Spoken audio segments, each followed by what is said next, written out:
My name is Amara, and at 32 years old, I never imagined my life would be reduced to a single muddy suitcase on the side of a road. When my parents passed away within weeks of each other, my sister Candace inherited their $30 million estate and the family mansion in Buckhead. I thought we would grieve together. I thought we were family. But on the night of the funeral, she threw my clothes into the driveway and told me to find somewhere else to die because I was useless now. Days later at the lawyer office, she would turn pale as a sheet. She had been so busy celebrating her new wealth that she never bothered to read page 42 of the will. Before I tell you how a single clause in a legal document destroyed her entire world, please let me know where you are watching from in the comments below. Hit like and subscribe if you have ever had to rebuild your life after the people you trusted most betrayed you. The rain in Atlanta that evening was relentless. It hammered against the stained glass windows of the heavy oak doors, a rhythm that matched the throbbing pain in my joints. Inside the mansion, the air smelled of expensive lilies and catered roast beef. This was the repast, the gathering after the funeral, but it felt more like a networking event for my sister Candace and her husband Preston. I stood in the shadows of the kitchen doorway, pressing my back against the cool wall. My black dress was old, the fabric thinning at the elbows, a stark contrast to the sea of designer silk and Italian wool filling the living room. My parents had only been in the ground for 6 hours, but the house already felt different. It felt cold. Candace stood in the center of the room, holding a crystal flute of champagne. She looked radiant, which was a terrible thing to be at a funeral.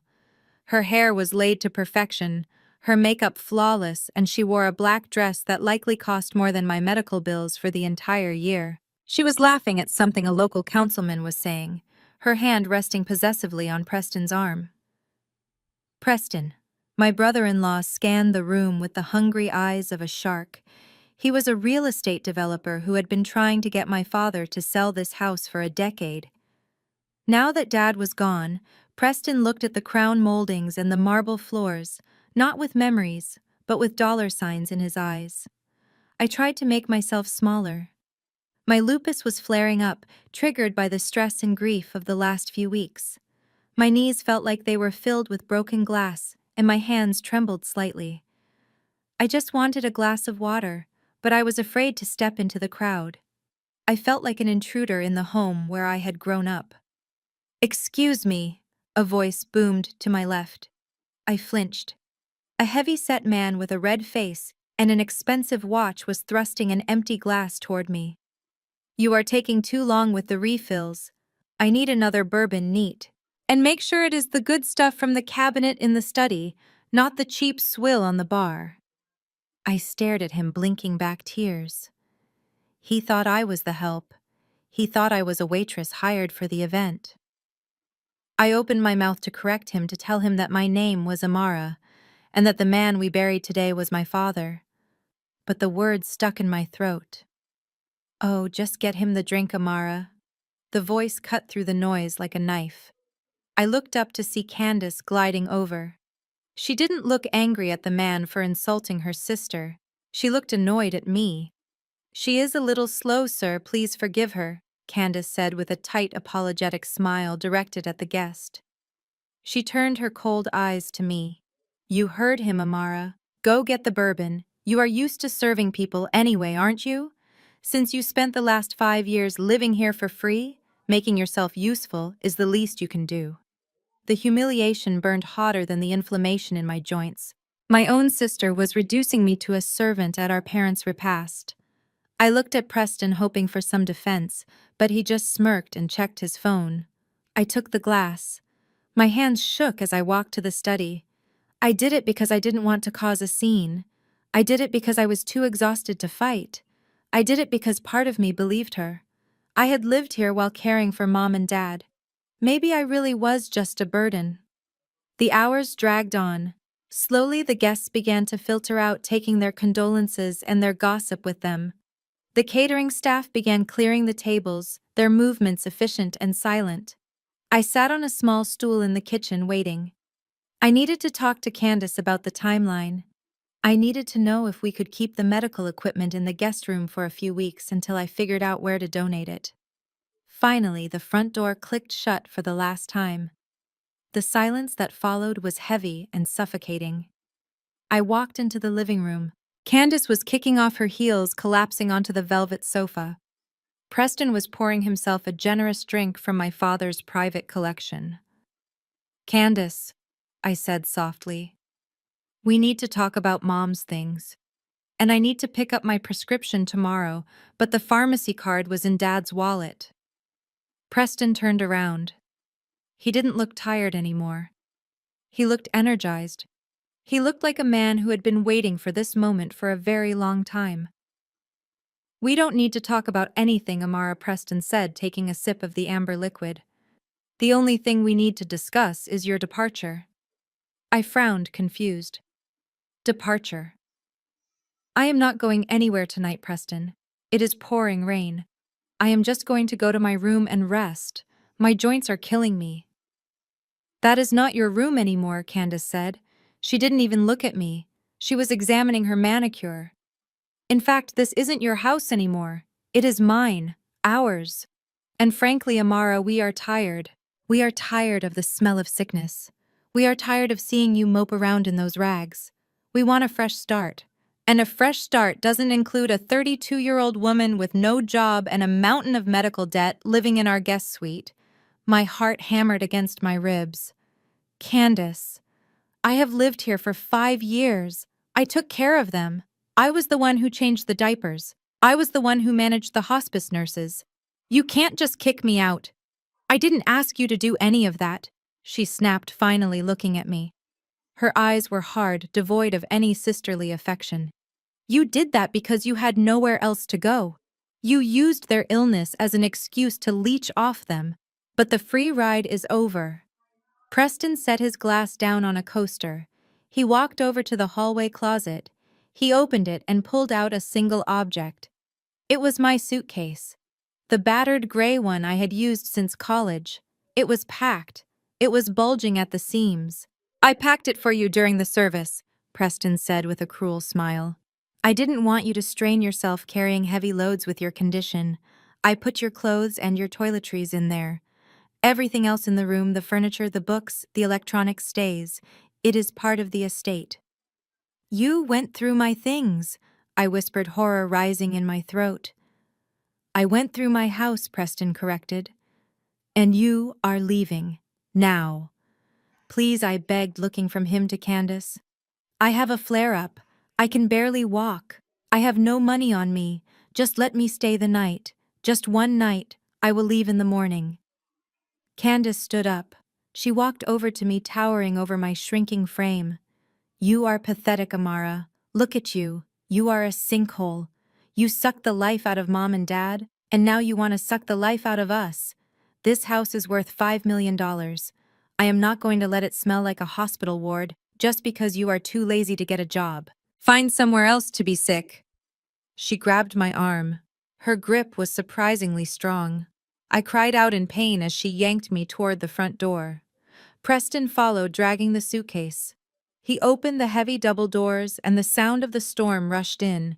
The wind howled, blowing rain into the foyer, wetting the expensive rug. "Get out!" Candace screamed over the thunder. "And don't come back begging. If I see you on this property again, I will call the police for trespassing." Preston threw the suitcase. It tumbled down the stone steps, landing in a puddle of mud.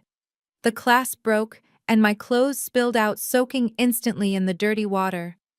Candace shoved me. I stumbled, my weak knees buckling. I fell hard onto the wet concrete of the porch. Pain shot through my hips and wrists. I looked back up at them. My sister, my own flesh and blood, stood framed by the warm golden light of the hallway. She looked like a demon. "Make something of yourself, Amara." Preston laughed. "Or don't. We don't care." They slammed the heavy wooden doors. I heard the distinct sound of the deadbolt sliding into place. Then the click of the security lock. I was alone. I dragged myself down the steps, crying not from the physical pain, but from the sheer cruelty of it. I crawled into the mud, gathering my soaking wet sweaters, my only pair of good jeans, my underwear. The rain mixed with my tears. I looked up at the house at the window of the room that used to be mine. The light went out. They thought I was finished. They thought I was trash to be discarded. As I shivered in the cold Atlanta rain, clutching my muddy belongings, a spark of something hot ignited in my chest. It wasn't grief. It was rage. They had taken my home. They had taken my dignity. But they had made one fatal mistake. They underestimated the sister they called useless. I wiped the mud from my face and forced myself to stand up. I didn't know where I was going, but I knew one thing. This wasn't the end of my story. It was the beginning of their nightmare. The motel room smelled of stale cigarette smoke and industrial cleaner, a combination that made my stomach churn. Outside the thin window, a neon sign buzzed with an erratic rhythm, flashing pink light across the stained carpet every 3 seconds. I lay curled in a fetal position on the lumpy mattress, clutching my knees to my chest. The adrenaline from the confrontation at the mansion had worn off, leaving behind the cold, sharp reality of my condition. My lupus was flaring with a vengeance. It felt as if someone had replaced my synovial fluid with crushed glass. Every movement was a negotiation with pain. I reached for my purse on the nightstand, my fingers trembling uncontrollably. I shook the orange prescription bottle. It was empty. The rattle of plastic against plastic was the loneliest sound in the world. I poured the contents of my wallet onto the bedspread. 3 crumpled dollar bills, a handful of quarters, and a few dimes. This was my net worth. I was 32 years old. I had a degree in art history. I had hands that could restore a 17th century veneer to perfection, and I had exactly $4.80 to my name. I closed my eyes, trying to escape the throbbing in my joints. The rhythmic flashing of the neon light faded, and I drifted into a feverish half-sleep. Suddenly, the smell of stale smoke was replaced by the scent of old paper beeswax and pipe tobacco. I was back in my father's study. It was 6 months ago, just before the cancer took his strength completely. The room was warm, lined with floor-to-ceiling bookshelves that held generations of history. Dad was sitting in his leather armchair, looking smaller than I had ever seen him. He waved me over, his hand shaking, as he reached into the drawer of his mahogany desk. "Amara," he whispered, his voice raspy, "I need you to listen to me." I sat on the ottoman at his feet, resting my head on his knee. "I am listening, Daddy." He pulled out a small, weather-beaten notebook bound in brown leather. It looked insignificant, something you might find at a yard sale for 50 cents. But he held it like it was made of gold. "Your mother and we made mistakes," he said, his eyes watering. "We let Candace believe that success is measured by the brand on your purse. We failed her by giving her everything she asked for. But you, Amara, you learned to see what matters." He pressed the notebook into my hand. "Don't let your sister see this," he warned, his grip surprisingly tight. "Candace sees the price tag. You see the value. There is a difference, baby girl. A dangerous difference. If anything happens to me, promise me you will keep this safe. It is the key to everything." In the dream, I opened the notebook. The pages were filled with my father's sprawling handwriting, lists of dates, names, and serial numbers. I didn't understand it then. I just nodded, promising him I would protect it. I promised him I would protect the history of our family. I woke up with a gasp, sweat drenching my forehead. The motel room was freezing. The memory of the notebook hit me with the force of a physical blow. In the chaos of the funeral, in the rush of grief, and then the violence of being kicked out, I had left it. I had left the brown leather notebook in the hidden compartment of the desk in the study. Panic surged through me, overriding the pain in my hips. I grabbed my phone, the screen brightness stinging my eyes. I needed to see what was happening at the house. I needed to know if they had touched the study. I opened Instagram, and there it was, a live notification from Candace. I tapped the screen. My heart stopped. Candace was standing in the middle of the living room, wearing a silk robe and holding a glass of green juice. Behind her, 2 men in coveralls were hauling furniture out the front door. My father's favorite armchair, the antique sideboard from the hallway. "Hey guys," Candace chirped at the camera, flashing a bright artificial smile. So Preston and I are doing a huge cleanse today. You know how old energy can just linger in a house, especially after sad events. We are getting rid of all this dusty old junk. Out with the old, in with the new. We are manifesting abundance and modern vibes only. The camera panned to the side. Preston was standing by the fireplace. He was holding a porcelain vase, a piece I knew was from the Harlem Renaissance era, worth at least $5,000. Trash, Preston said, and he tossed it into a large plastic bin filled with broken debris. The sound of the shattering porcelain tore through me. No, I screamed at my phone, my voice cracking. No, please. Candace laughed, reading the comments on her stream. Yes, girl, purge it all. Exactly. We are replacing everything with custom Italian minimalism. It is going to be so chic. Watch this space for the reveal. She was destroying it. She wasn't just renovating. She was erasing our parents. She was erasing the history Dad had spent 40 years collecting. And somewhere in that house, or worse, in one of those dumpsters, was the brown notebook. I couldn't just lie there. I had to survive. I needed money, and I needed it now. If I was going to save anything, I needed resources. I forced myself to sit up, swallowing the bile in my throat. I scrolled through my contacts looking for Mr. Henderson. He was an antique dealer downtown who had always admired my restoration work. He had told me once that if I ever needed a job, his door was open. I dialed the number. It rang 3 times. Hello, Henderson Antiques. Mr. Henderson, it is Amara. Amara, Washington. There was a pause. A long, uncomfortable silence that made the hair on the back of my neck stand up. Amara? Mr. Henderson's voice was cold, stripped of its usual warmth. I am surprised you are calling. I hesitated. Mr. Henderson, I know it is sudden, but I am looking for work, even just freelance. I can come in and finish that restoration on the Victorian vanity you have in the back. I really need the hours. Amara, look, he cut me off. I had a conversation with your brother-in-law this morning, Preston, I whispered. Why were you talking to Preston? He called to warn the local dealers, Mr. Henderson said, his voice lowering. He told us about the missing silver from the estate. He said you were struggling with substance issues, and that items went missing before you were asked to leave the house. The room spun. Substance issues. Missing silver. Preston wasn't just kicking me out, he was salting the earth. He was making sure I had nowhere to go, no way to earn a living, no credibility in the only industry I knew. Mr. Henderson. That is a lie, I pleaded, tears streaming down my face. You know me. You know my father. I have never stolen a thing in my life. I have lupus, not a drug problem. I am sorry, Amara, he said, and he sounded genuinely regretful. But business is business. I can't take the risk. Preston implied he would file charges if we aided and abetted. I wish you luck. The line went dead. I stared at the phone, the silence of the motel room deafening. They had taken my home. They were destroying my heritage.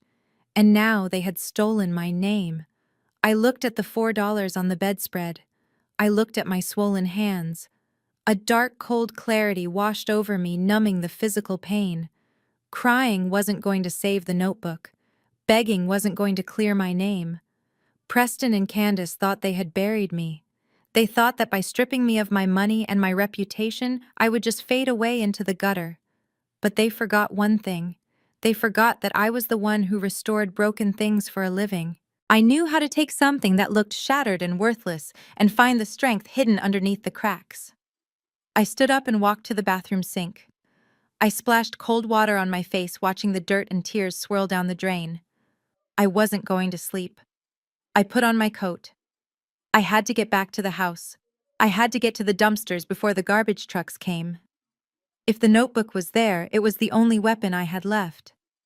And I was going to find it even if I had to tear through every bag of trash with my bare, bleeding hands. The text message from Mrs. Gable came at 11:30 at night. It was brief and urgent, just 3 words that made my blood run cold. They are dumping it. Mrs. Gable lived across the street from my parents' house for 40 years. She was the neighborhood watch commander, the keeper of secrets, and the woman who used to sneak me ginger cookies when my mother put me on diets I did not need.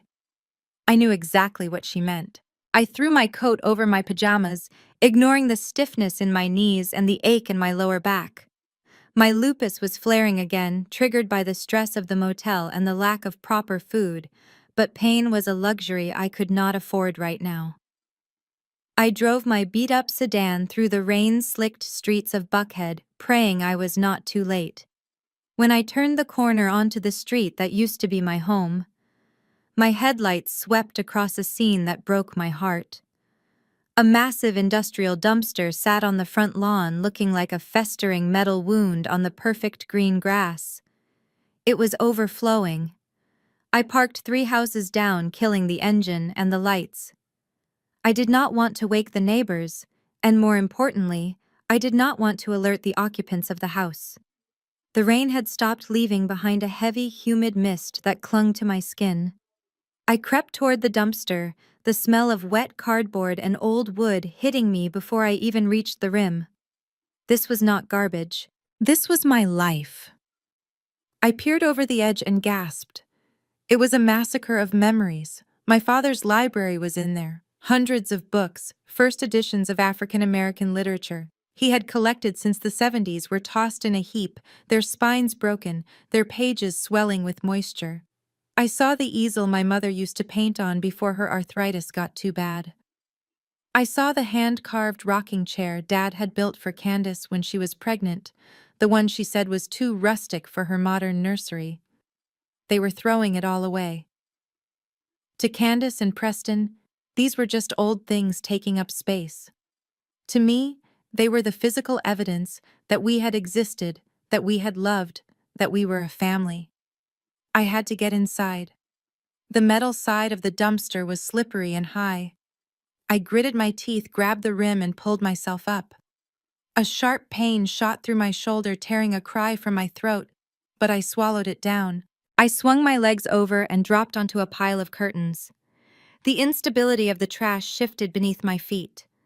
I lost my balance and fell onto my hands and knees, my palms scraping against something rough. I felt around in the dark. It was a wooden frame. I pulled it up. It was a portrait of my grandparents. The glass shattered.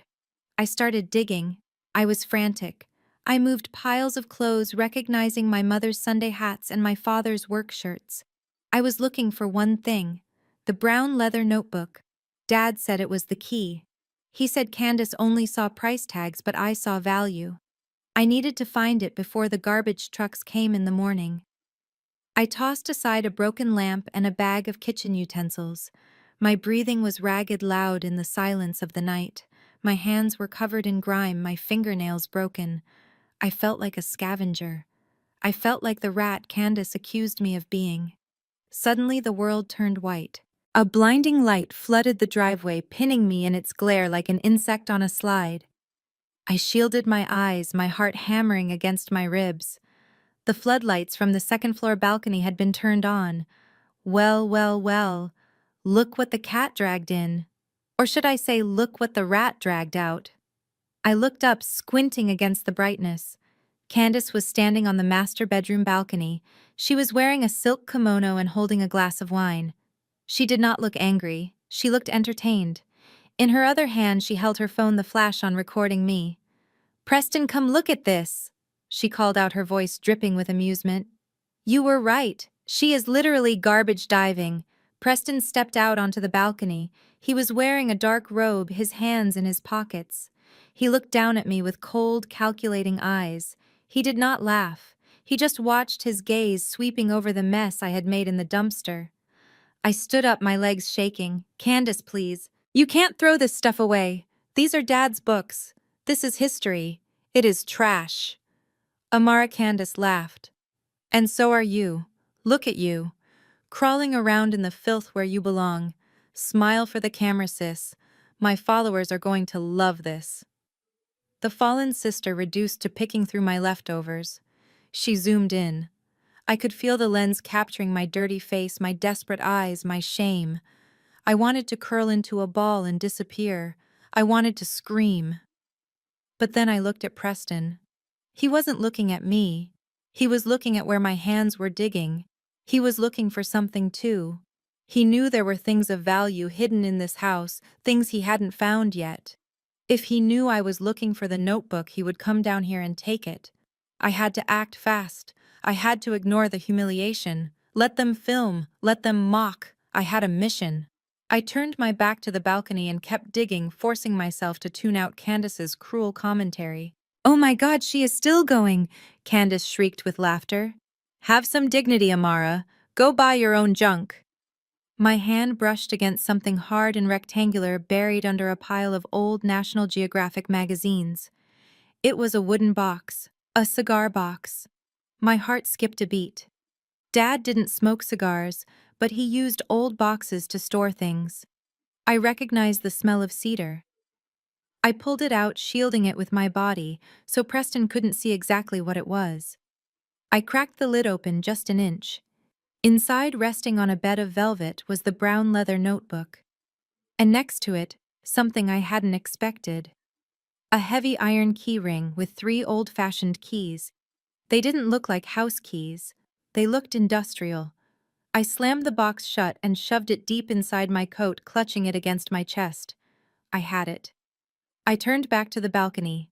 Candace was still filming, narrating my misery to her invisible audience. Preston was leaning over the railing now, his eyes narrowed. "What did you find, Amara?" he called out, his voice sharp. "What did you just put in your jacket?" "Nothing," I yelled back, my voice stronger than I felt. "Just some trash you missed." "Drop it," Preston commanded. He turned to leave the balcony, presumably to come down and confront me. Panic surged through me. I couldn't let him get this box. I scrambled up the side of the dumpster. My boots slipped on a wet plastic bag, and I slammed my chin against the metal rim, tasting blood. I ignored it. I hauled myself over the edge and dropped to the grass, rolling to absorb the impact. "Amara, stop!" Preston's voice boomed from inside the house now. I could hear him running down the stairs. I scrambled to my feet and ran. I ran like I was 16 again, running from the neighborhood dogs. I ran past the manicured hedges, past the mocking white pillars of the porch, past the life that was stolen from me. I reached my car, threw the door open, and threw myself into the driver's seat. As I fumbled with the ignition, the front door of the mansion flew open. Preston burst out barefoot, his face twisted in anger. "Don't you drive away," he shouted, sprinting toward me. "That is my property." The engine sputtered once, then roared to life. I slammed the car into drive and stomped on the gas. The tires screeched on the wet asphalt. I saw Preston in the rearview mirror, standing in the middle of the road, watching me disappear into the darkness. I drove for 10 miles before I dared to pull over. My heart was pounding so hard I thought it would crack my ribs. I turned on the dome light and pulled the cigar box out of my coat. I opened it again, my hands trembling. The notebook was there. I opened the cover. Inside, in my father's handwriting, was a list of addresses and codes, and taped to the first page was a note. "To Amara, the only one who knows that the true treasure isn't what you see, but what you save. Use the keys." I gripped the cold iron keys in my hand. I didn't know what they opened yet. But as I sat there in my beat-up car, smelling of garbage and rain, I knew one thing for sure. Candace had the house. Preston had the bank accounts. But I had the map. And for the first time since the funeral, I didn't feel like a victim. I felt like a hunter. The address in my father's notebook led me to an industrial wasteland on the outskirts of Atlanta. It was a district of rusted corrugated iron fences, overgrown weeds, and silence broken only by the distant hum of the highway. I parked my car behind a dumpster, checking the rearview mirror for the 10th time. Paranoia had become my constant companion. I pulled my coat tighter against the morning chill and approached the building marked with the number 427. It looked like an abandoned mechanic shop. The windows were boarded up with plywood, and graffiti covered the brick walls in vibrant, chaotic layers. If Candace had seen this place, she would have sneered and driven away without a second glance. To her, this was just blight. But as I stood before the heavy steel door, clutching the iron keyring I had salvaged from the trash, I felt a strange vibration in my chest. This wasn't just a building, it was a secret. I tried the largest key first. It slid into the lock with a satisfying, well-oiled click. Dad had maintained the mechanism perfectly, even if he let the exterior rot. I pushed the door open and stepped inside, bracing myself for the smell of mildew and rats. Instead, I was hit with a wave of cool, dry air that smelled of cedar and lavender. I fumbled for the light switch on the wall. A low hum filled the space as rows of industrial LED lights flickered to life, illuminating a sight that stole the breath from my lungs. It wasn't a garage, it was a museum. The space was cavernous, stretching back at least 200 feet. The walls were lined with climate control units humming softly to keep the humidity at a perfect 45%. And everywhere I looked, there was history. Rows of paintings leaned against padded racks, covered in protective muslin sheets. I walked over to the nearest one and carefully lifted the corner of the fabric. My heart hammered against my ribs. It was an original oil painting of a jazz scene in Harlem, the brushstrokes vibrant and alive. I recognized the signature instantly. It was a piece by Archibald Motley, a master of the Harlem Renaissance. A painting like this wasn't just valuable, it was priceless. And there were dozens of them. I moved deeper into the room, my footsteps echoing on the polished concrete floor. In the center of the warehouse, furniture was arranged as if waiting for a grand salon. There were mahogany sideboards with intricate inlay work that I knew just by the grain were crafted by Thomas Day, the legendary free black cabinetmaker from the 1800s. I stopped in front of a chair in the corner. It looked unassuming to the untrained eye, just an old chair with faded velvet upholstery. But I was an antique restorationist. I knew what I was looking at. I knelt down, examining the legs. The carving was exquisite, a signature floral motif that belonged to the Louis XIV era, but modified with African design elements that suggested it had a unique, perhaps royal provenance. I ran my hand along the wood. It was solid walnut, not veneer. This chair alone in its current condition would fetch $50,000 at auction. Restored, it could go for double. My father hadn't just been collecting junk. He had been preserving a legacy. He had been saving pieces of Black history that the world had tried to forget or destroy. He had built an ark right here in this forgotten warehouse while Candace was busy buying designer handbags and Preston was gambling away their savings on bad crypto investments. "Why did you hide this, Daddy?" I whispered into the silence. Then I realized he hid it to protect it. He knew that if Candace saw this, she would have sold it all for pennies to the first dealer who offered her quick cash. She would have stripped the history for the sake of a down payment on a beach house. He needed someone who understood the soul of these objects. He needed me. I spent the next 3 hours cataloging. I opened the notebook and began matching the items to his list. Every entry had a story. Every acquisition date told me where he had been when he told Mom he was just going fishing. He had been rescuing our heritage. But my awe was cut short by the vibration of my phone in my pocket. I pulled it out. It was a text from Mrs. Gable, my neighbor. "Honey, there is a strange car parked down the street from the motel where you are staying. A black sedan, men with cameras. Be careful." I froze. The motel, Preston. I had been so careful leaving this morning, but I had underestimated him. Preston wasn't smart, but he was predatory. He knew I had run away with something from the trash. He didn't know what it was, but his greed made him suspicious. If he found me here, if he found this warehouse, he would claim it as part of the estate. He would bring in his lawyers and his movers, and this sanctuary would be gutted before I could save a single painting. I looked around the room, panic rising in my throat. I couldn't stay here. It wasn't safe. But I couldn't leave these things unprotected either. I needed a plan. I needed to move the most valuable portable items to a secure location, and I needed to do it fast. But more than that, I needed legal standing. Possession was 9/10 of the law, but Preston had the deed to the main house and the executor status. I walked back to the Louis XIV chair. I reached underneath the seat, feeling for the manufacturer's label, a habit of mine. My fingers brushed against something taped to the bottom of the frame. It felt like an envelope. I pulled it loose. It was a thick manila envelope sealed with wax. On the front, in Dad's handwriting, it said, "For Amara. Open only when you understand what you are protecting." I tore it open. Inside was a single document. It wasn't a will. It was a bill of sale.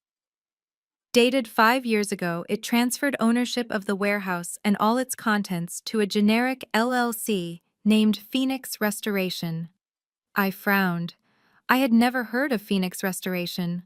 I flipped the page, and there at the bottom of the incorporation papers was the name of the sole proprietor, Amara Washington.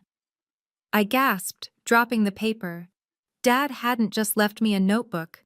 He had legally given me this entire building 5 years ago. He had set up the company in my name, using my social security number, likely forging my signature on the initial documents to keep it a secret, even from me, until the time was right.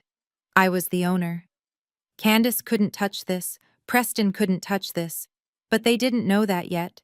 And if they found the papers before I could file them with the probate court, they would destroy them. Preston would burn this envelope and claim it never existed. I heard the sound of a car engine outside. It was slow prowling, tires crunching on gravel. I shoved the papers into my internal coat pocket right next to my heart. I grabbed the notebook. I killed the lights, plunging the warehouse back into darkness. I crept to the door, pressing my ear against the cold steel. The car stopped. A door opened. Footsteps. I held my breath. I was trapped. If they came in, I was done. But then I remembered the back exit. Dad always had a back exit. I moved silently through the dark, navigating by memory of the layout I had just seen. I reached the rear loading dock. There was a small personnel door. I pushed the panic bar. It was rusted stiff. I pushed harder, ignoring the pain in my wrist. It gave way with a groan of protesting metal. I slipped out into the overgrown alleyway just as I heard the front door handle rattle. "Hey, is anyone in there?" a man's voice shouted. It wasn't Preston. It was a stranger. A private investigator. I didn't wait to hear more. I ran into the tall weeds, circling back toward my car, keeping low. I had the deed. I had the proof. Now I just needed to survive long enough to use it. The game had changed. I wasn't just a scavenger anymore. I was the CEO of Phoenix Restoration, and I was about to go to war. The coffee shop Preston chose for our meeting was one of those places where the barista wears a leather apron and the menu doesn't list prices. It was in the heart of Buckhead, surrounded by high-end boutiques and law firms. I sat at a small marble table in the corner, feeling conspicuously out of place. My coat was still damp from the warehouse, my boots were scuffed with mud, and I hadn't washed my hair in 2 days. The air conditioning was set to a temperature that felt arctic to my inflamed joints. Every time the door opened, a draft hit my knees, sending spikes of pain up my legs that made me want to curl into a ball. But I sat upright, clutching my battered purse against my stomach. Inside that purse was the cigar box, the notebook, and the deed to the warehouse. I wasn't letting it out of my sight. I checked my watch. Preston was 10 minutes late. It was a power move, of course. He wanted me to sit here soaking in the smell of roasted beans I couldn't afford, feeling the weight of my poverty. I looked at the menu on the table. A latte was $7. I had less than $5 in my pocket. My stomach growled, a loud, embarrassing sound that made a woman at the next table glance over with pity. I took a sip of the free tap water the server had dropped off, trying to quell the nausea that came from taking my lupus medication on an empty stomach. Finally, the glass door swung open. Preston walked in like he owned the building. He was wearing a navy blue suit that fit him perfectly, a stark contrast to the frayed sleeves of my sweater. He didn't look like a man whose wife had just thrown her sister onto the street. He looked like a man who had just closed $1 million deal. He spotted me and flashed a smile that didn't reach his eyes. "Amara," he said, his voice smooth and loud enough for the surrounding tables to hear. "I am so glad you came. You look tired." He sat down without waiting for a response and signaled the waiter. "2 coffees. The single origin pour over for me and for the lady. Get her a large hot chocolate and a croissant. She looks like she needs the sugar. It was patronizing, treating me like a child, but I didn't protest. I was starving. Preston, I said, keeping my voice low. Why are we here? You made it very clear last night that I wasn't welcome in your life. Preston sighed, leaning back in his chair. He clasped his hands together, resting them on the table. Look, Amara. Last night was emotional. Funerals are high-stress environments. Candace was upset. She feels terrible about how things went down. She has been crying all morning. I almost laughed. Candace didn't cry unless she broke a nail or lost a follower on Instagram. She doesn't have to cry, Preston. She just has to unlock the door and let me get my medical equipment. Preston shook his head slowly, his expression full of faux sympathy. We can't do that, Amara. We have to think about the environment. The house, it needs to be a place of positivity. And frankly, seeing you sick, seeing all those pill bottles, it is triggering for her grief. We have to prioritize her mental health. The waiter arrived with the drinks and the pastry. The smell of the warm buttered croissant made my mouth water. I picked it up and took a bite, hating myself for how grateful I felt for the food he was buying. Preston watched me eat, a satisfied glint in his eyes. He waited until I had finished half the pastry before he reached into his jacket pocket. He pulled out a white envelope and slid it across the marble table. We want to help you, Amara. We know you are struggling. We know you don't have a job or a place to stay. Candace and I talked, and we decided to give you a head start. I looked at the envelope. I didn't touch it. What is this? Open it, he urged gently. I wiped the crumbs from my fingers and opened the flap. Inside was a cashier's check. My breath hitched. It was for $10,000. $10,000! My mind started racing. That was enough to rent an apartment for 6 months. It was enough to buy my medications without insurance. It was enough to buy food, new clothes, a warm bed. For a moment, just a fleeting moment, the desperation took over. I could take this money and disappear. I could stop fighting. I could just survive. Preston saw the hesitation in my eyes. He leaned forward, his voice dropping to a whisper. It is a gift, Amara. No strings attached. We just want you to be safe. We want you to be somewhere comfortable where you can focus on getting better. Or at least managing your pain. He pulled a folded document from his pocket and placed it next to the check. There is just one small formality, my lawyer insisted. It is just a standard release form. It basically says that you accept this gift in lieu of any future claims against the estate. It protects Candace from any legal headaches so she can move on. You know how litigious people can be. I looked at the document. The text was dense, but the bold letters at the top were clear: waiver of inheritance and release of liability. If I signed this, I was signing away my right to contest the will.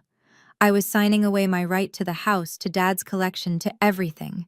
I was selling my birthright for $10,000, but $10,000 was real. It was here on the table. The warehouse and the hidden fortune were just a possibility, a gamble that might take years to pay off. My joints were screaming in agony. My body was begging me to take the easy way out. I picked up the pen Preston had placed on the document. My hand was shaking. That is it, Preston encouraged, his voice soft, hypnotic. Just sign right there at the bottom. Then you can take the check to the bank across the street. You can sleep in a real hotel tonight, Amara. No more sleeping in your car. No more pain. I lowered the pen to the paper. The tip hovered over the signature line. Then I saw it. It was subtle, a movement so slight that if I hadn't been looking down, I would have missed it. Preston's eyes weren't on the paper. They weren't on my face. They were fixed on my purse. The battered leather bag was resting on my lap, the flap slightly askew. He was staring at the bulge where the cigar box was hidden. His gaze was intense, predatory, calculating. He wasn't looking at a bag. He was looking at a target. He knew. He didn't know exactly what I had found in the dumpster, but he knew I had found something. He had seen me hide it in my coat. He had chased me, and now he was trying to buy me off. This wasn't charity. This wasn't a gift. This was a purchase. He was trying to buy my silence and my rights for $10,000 because he suspected the estate was worth far more than the $30 million they already had. A cold wave of clarity washed over me, suppressing the pain. If he was willing to pay $10,000 to get rid of me this quickly, then what I had in this bag was worth millions. I gripped the pen tighter. Then I lifted it away from the paper. I looked up at Preston. His eyes snapped back to mine, wide with feigned innocence. "Is something wrong?" he asked. I put the pen down. I slid the check back across the table. "I can't sign this, Preston." His smile faltered.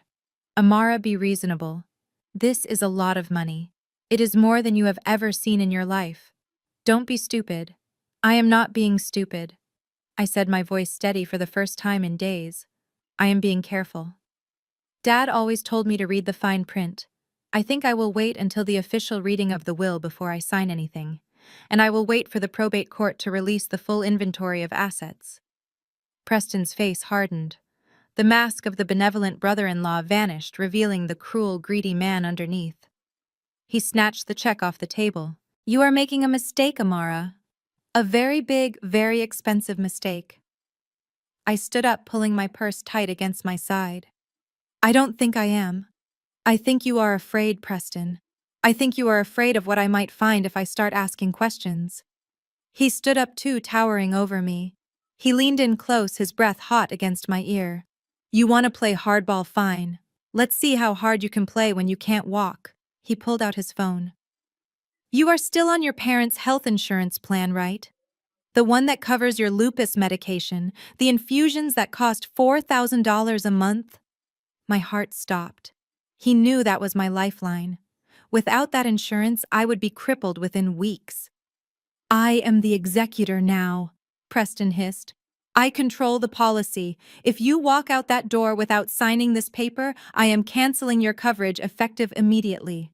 I will call the broker right now." He held his thumb over the call button, his eyes challenging me. "Sign the paper, Amara, or good luck paying for your next flare-up. You will be dead in a year." The cafe fell silent around us, or maybe it was just the blood rushing in my ears. He was threatening my life.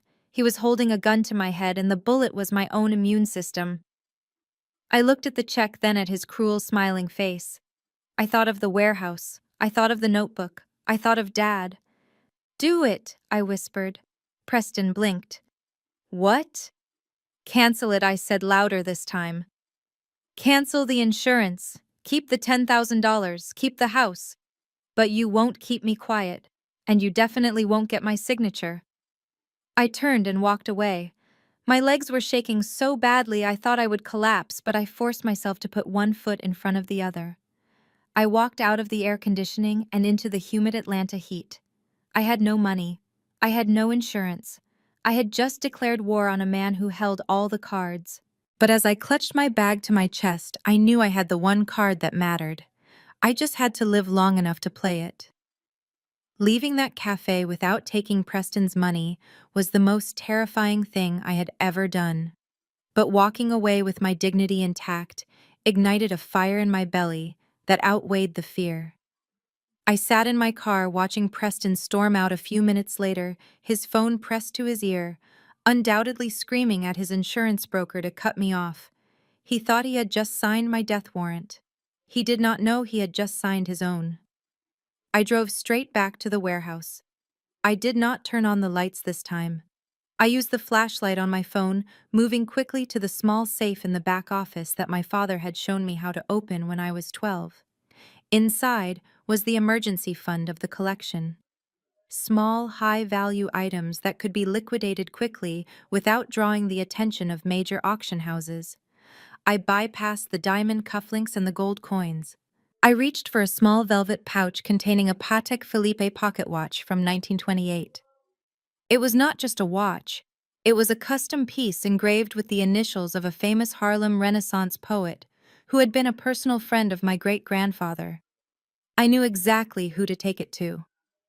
Julian was a private collector who operated out of a nondescript brownstone in Midtown. He had respected my father immensely and despised the flashy, ignorant new money crowd that Preston represented. I called him from the car. He told me to come to the back door. When I arrived, Julian did not look at my muddy boots or my unwashed hair. He looked at my eyes, and then he looked at the watch. He put on his jeweler's loupe and examined the engraving in silence for 5 minutes. The silence stretched heavy with the weight of my future. Finally, he set the watch down on the velvet tray. $50,000, he said quietly. And I will hold it for 6 months before I list it in case you want to buy it back. He knew. He did not ask why the daughter of a wealthy estate was selling heirlooms out of her purse. He knew that in our world sometimes assets had to bleed to save the legacy. I walked out of his brownstone 20 minutes later with a cashier's check and a heavy envelope of cash. For the first time in days, I could breathe.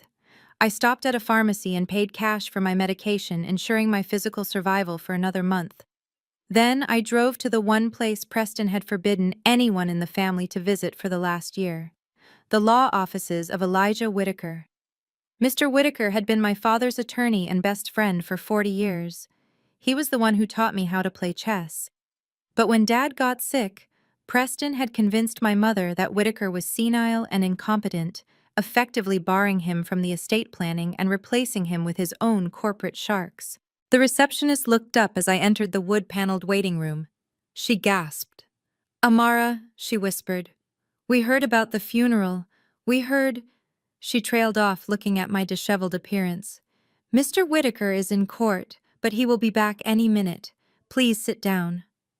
When the heavy oak door finally opened and the silver-haired man in the three-piece suit stepped out, he stopped dead in his tracks. He did not look senile. He looked sharp, dangerous, and currently heartbroken. "Amara," he said, his voice thick with emotion. He didn't shake my hand. He pulled me into a hug that smelled of peppermint and old books. I held on to him, and finally I let myself cry. Not the angry tears I had shed in the rain, but tears of relief. I was safe here. "Come in," he said, guiding me into his office and closing the door firmly.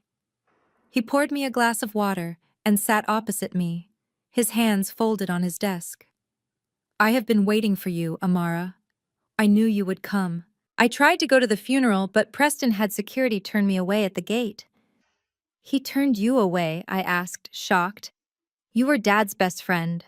"Preston is a frightened little man," Whitaker said with a dry chuckle. "And frightened men build walls. He knew that if I spoke to you, I would tell you the truth about the estate." I reached into my bag and pulled out the brown notebook and the deed to the warehouse. I slid them across the desk. "I think I found part of the truth," I said. Whitaker put on his glasses. He flipped through the notebook, nodding slowly. Then he looked at the deed. A slow smile spread across his face. "Your father was a brilliant man. He knew Candace would sell the soul of the family for a new Tesla. He hid the assets in plain sight under a corporate entity she was too lazy to investigate. This deed is valid, Amara. You own that warehouse and everything in it." "But they have the will," I said, my anxiety flaring. "Preston has a will from 5 years ago that leaves everything to Candace. He showed it to me." Whitaker leaned back, his eyes twinkling with a glint of steel. "That will is real. But it is not the only document your father signed. There is a codicil, an amendment, and there are specific clauses regarding conduct. But before we get to that, you need to understand who you are fighting. Do you know why Preston is so desperate? Do you know why he tried to buy you off with $10,000 today?" I shook my head. I thought he was just greedy. "He is broke," Amara, Whitaker said flatly. "Preston leveraged his own assets to invest in a cryptocurrency exchange that collapsed 3 months ago. He is underwater. He owes millions to private lenders who are not known for their patience. He needs the liquid assets from your parents' estate to cover his bad debts before his creditors come for his kneecaps. That is why he is gutting the house. That is why he is selling the furniture. He doesn't care about the legacy. He is trying to stay out of prison and the hospital." The revelation hit me like a physical blow. It wasn't just sibling rivalry. It wasn't just Candace being mean. It was a robbery. Preston was looting my parents' grave to pay for his gambling addiction. The anger I felt was cold and hard. He is destroying everything I said. He threw Dad's books in a dumpster. We will stop him, Whitaker promised. But we have to be smart. We cannot just walk in and waive this deed. If he knows you have leverage, he might do something desperate and dangerous. We need to trap him. We need to let him think he has won until the very last moment. He opened his drawer and pulled out a fresh legal pad. Here is what we are going to do. We are going to let him proceed with the probate hearing. We are going to let him stand in front of a judge and swear under oath that he has disclosed all assets and treated the beneficiaries with respect. And then when he has perjured himself on public record, we are going to drop the hammer. Whitaker looked at me, his expression serious. But Amara, this will get ugly. They will attack your character. They will drag your medical history through the mud. Are you ready for that? I thought about the rain. I thought about the mud on my suitcase. I thought of my father's voice telling me to see the value, not the price. I have nothing left to lose, Mr. Whitaker, I said. I am ready to burn his house of cards to the ground. Whitaker uncapped his fountain pen. Good. Then let's get to work. First, we need to secure that warehouse. I have a private security team that owes me a favor. By tonight, that building will be Fort Knox. Second, we need to document everything. Every text, every email, every threat Preston has made. I handed him my phone. I have the voicemail he left me about the insurance, and I have the footage from the security cameras at the house. You have the security footage? Whitaker asked, his eyebrows shooting up. I nodded. I have the master password for the cloud backup. Dad gave it to me so I could check on them when I was at the hospital. I don't think Preston knows how to change it. Whitaker smiled, and for the first time it was a genuine predatory smile. If you have footage of them kicking you out of the abuse, Amara, that is not just evidence. That is the kill shot. There is a clause in the trust called the Good Samaritan provision. If we can prove they acted with malice, they lose everything. We spent the next 4 hours plotting. As the sun set over Atlanta, casting long shadows across the office, I realized I had walked in as a victim, but I was walking out as a plaintiff. I had the money. I had the lawyer. And thanks to Preston's arrogance, I had the ultimate weapon. He thought he was fighting a sick, helpless girl. He had no idea he was stepping into a ring with a woman who had nothing left to fear. The auction of my father's watch had bought me more than just time. It had bought me a revolution. I sat in the darkened security office of Mr. Whitaker's firm, my eyes glued to the bank of monitors on the wall. The blue light from the screens illuminated my clenched fists. It was Saturday night, and my childhood home, the sanctuary my parents had built with 40 years of love and hard work, had been turned into a circus. Candace called it a rebranding party. She wanted to introduce herself to the Buckhead social elite as the new matriarch of the Washington estate. But from where I sat watching through the hidden cameras my father had installed for security, it looked more like a desecration. The house was packed with people who didn't know my parents and didn't care about their legacy. They were friends of Preston, loud men in flashy suits, and women who looked at the architecture with critical, calculating eyes. I watched in horror as a man with a martini glass leaned casually against the hand-painted wallpaper in the foyer. This was wallpaper my mother had imported from France, delicate silk that required humidity control. He was rubbing his shoulder against it, laughing at a joke, spilling drops of liquid that left dark, permanent stains on the fabric. In the living room, someone had cranked up the music, the bass thumping so hard the crystal chandelier was vibrating. A woman in stilettos was dancing on the original parquet floors. I cringed as I imagined the sharp heels gouging into the wood, scarring the intricate patterns that my father had polished on his hands and knees every Sunday. They were treating a museum like a frat house. Candace was floating through the crowd wearing a white dress that was too tight and too short for the occasion. She was holding court near the fireplace, gesturing wildly with a glass of red wine. Through the audio feed, her voice came through, tinny but clear. "We are going to gut this entire room," she announced to a group of sycophants. "It is just so dark and heavy, you know. All this old wood. It feels like a mausoleum. We want open concept. We want light. We are going to paint over this wood paneling with a nice crisp matte white. Paint over the mahogany." I felt bile rise in my throat. That wood was over 100 years old. It was irreplaceable. She was going to erase history with a bucket of $50 paint just to chase a trend she saw on Pinterest. But the real horror show happened an hour later. I saw Preston pull Candace aside near the kitchen entrance. His face was tight sweaty. He wasn't enjoying the party. He was panicked. I turned up the volume on that specific camera feed. "We are short," Candace Preston hissed, grabbing her arm. "The caterers are demanding cash up front because the credit card was declined. And the contractors for the remodel won't start on Monday without a deposit." Candace looked around nervously to see if anyone was watching. "I thought we had the trust money," she whispered. "It takes time to clear."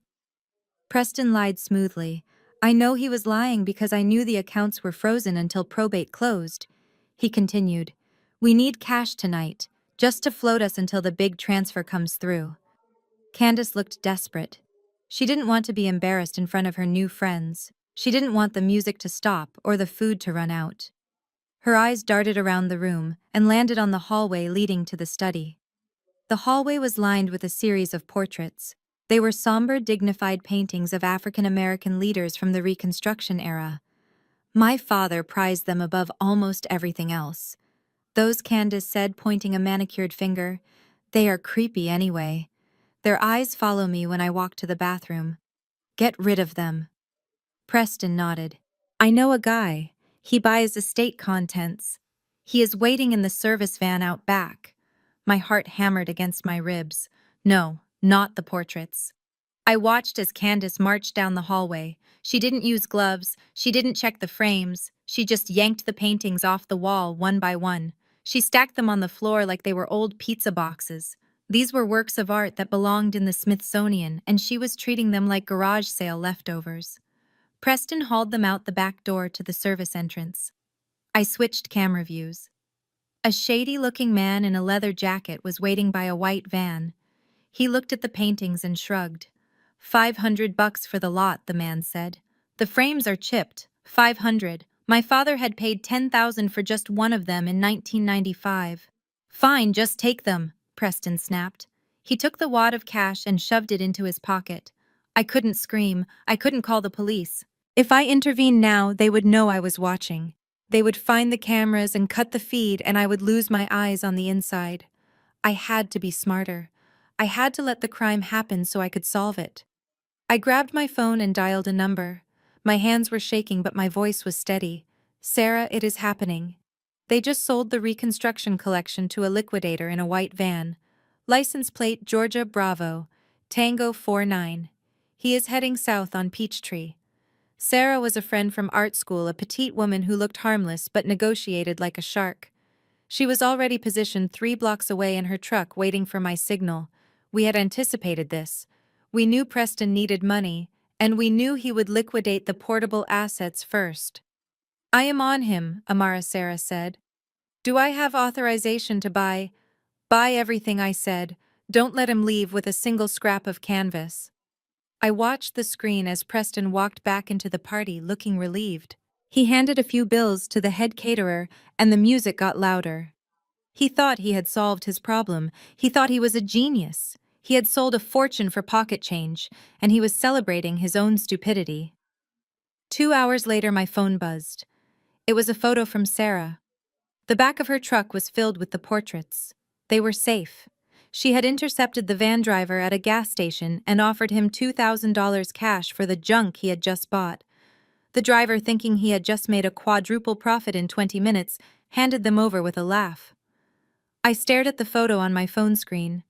There was my great-grandfather's favorite painting safe in a blanket. I felt a strange mix of emotions swirling in my chest.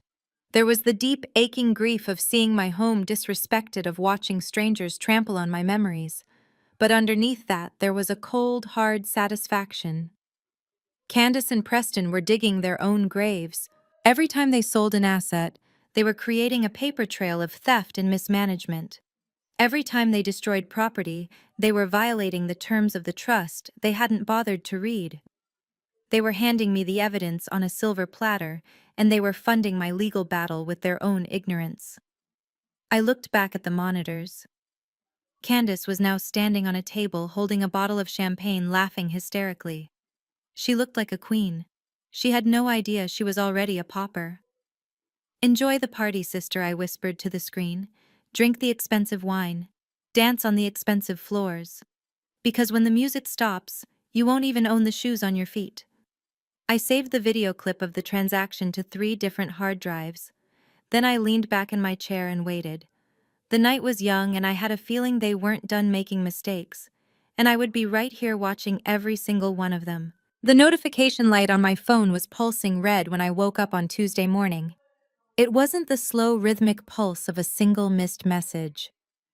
It was a frantic strobe light blinking that signaled a digital avalanche. I reached for the device, my fingers stiff with the morning ache of my condition, and swiped the screen. I expected to see a reply from a job application or perhaps a text from Mr. Whitaker. Instead, I saw my own face staring back at me from a stranger's Instagram story. The caption, written in bold, jagged font, read, "The ungrateful daughter exposed." My stomach dropped as I clicked the link. It led to a blog post on a popular local gossip site, the kind that housewives in Buckhead read over their morning mimosas to feel better about their own lives. The article was a masterpiece of fiction. It claimed that I had been leeching off my parents for years, draining their retirement accounts to fund a secret drug addiction, while my sister Candace tirelessly cared for them. It said I had been kicked out of the house not because of cruelty, but because I had stolen silver and jewelry from my dying mother.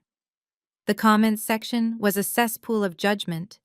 People who didn't know me, people who had never stepped foot in my parents' house, were calling me a monster. They called me a parasite. They said I deserved to be homeless. I knew exactly where this came from. This had Preston's fingerprints all over it. He must have received the letter of representation from Mr. Whitaker yesterday. He realized I wasn't just going to disappear, so he panicked. He did what weak, frightened men always do.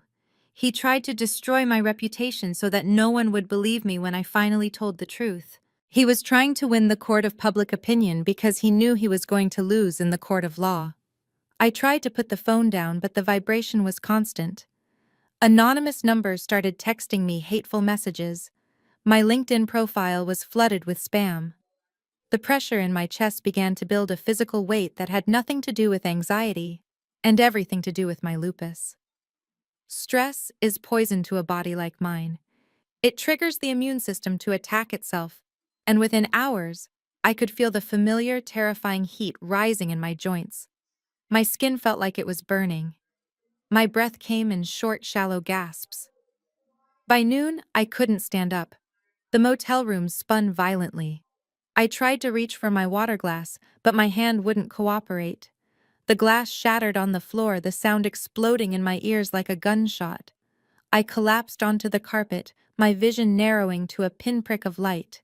The last thing I heard was the relentless buzzing of my phone, a digital chorus of hate cheering for my demise. I woke up to the rhythmic beeping of a heart monitor. The air was sterile and cold, smelling of antiseptic and floor wax. I blinked, trying to focus on the white ceiling tiles. I was in a hospital room. The pain in my joints had dulled to a throb masked by the IV drip in my arm.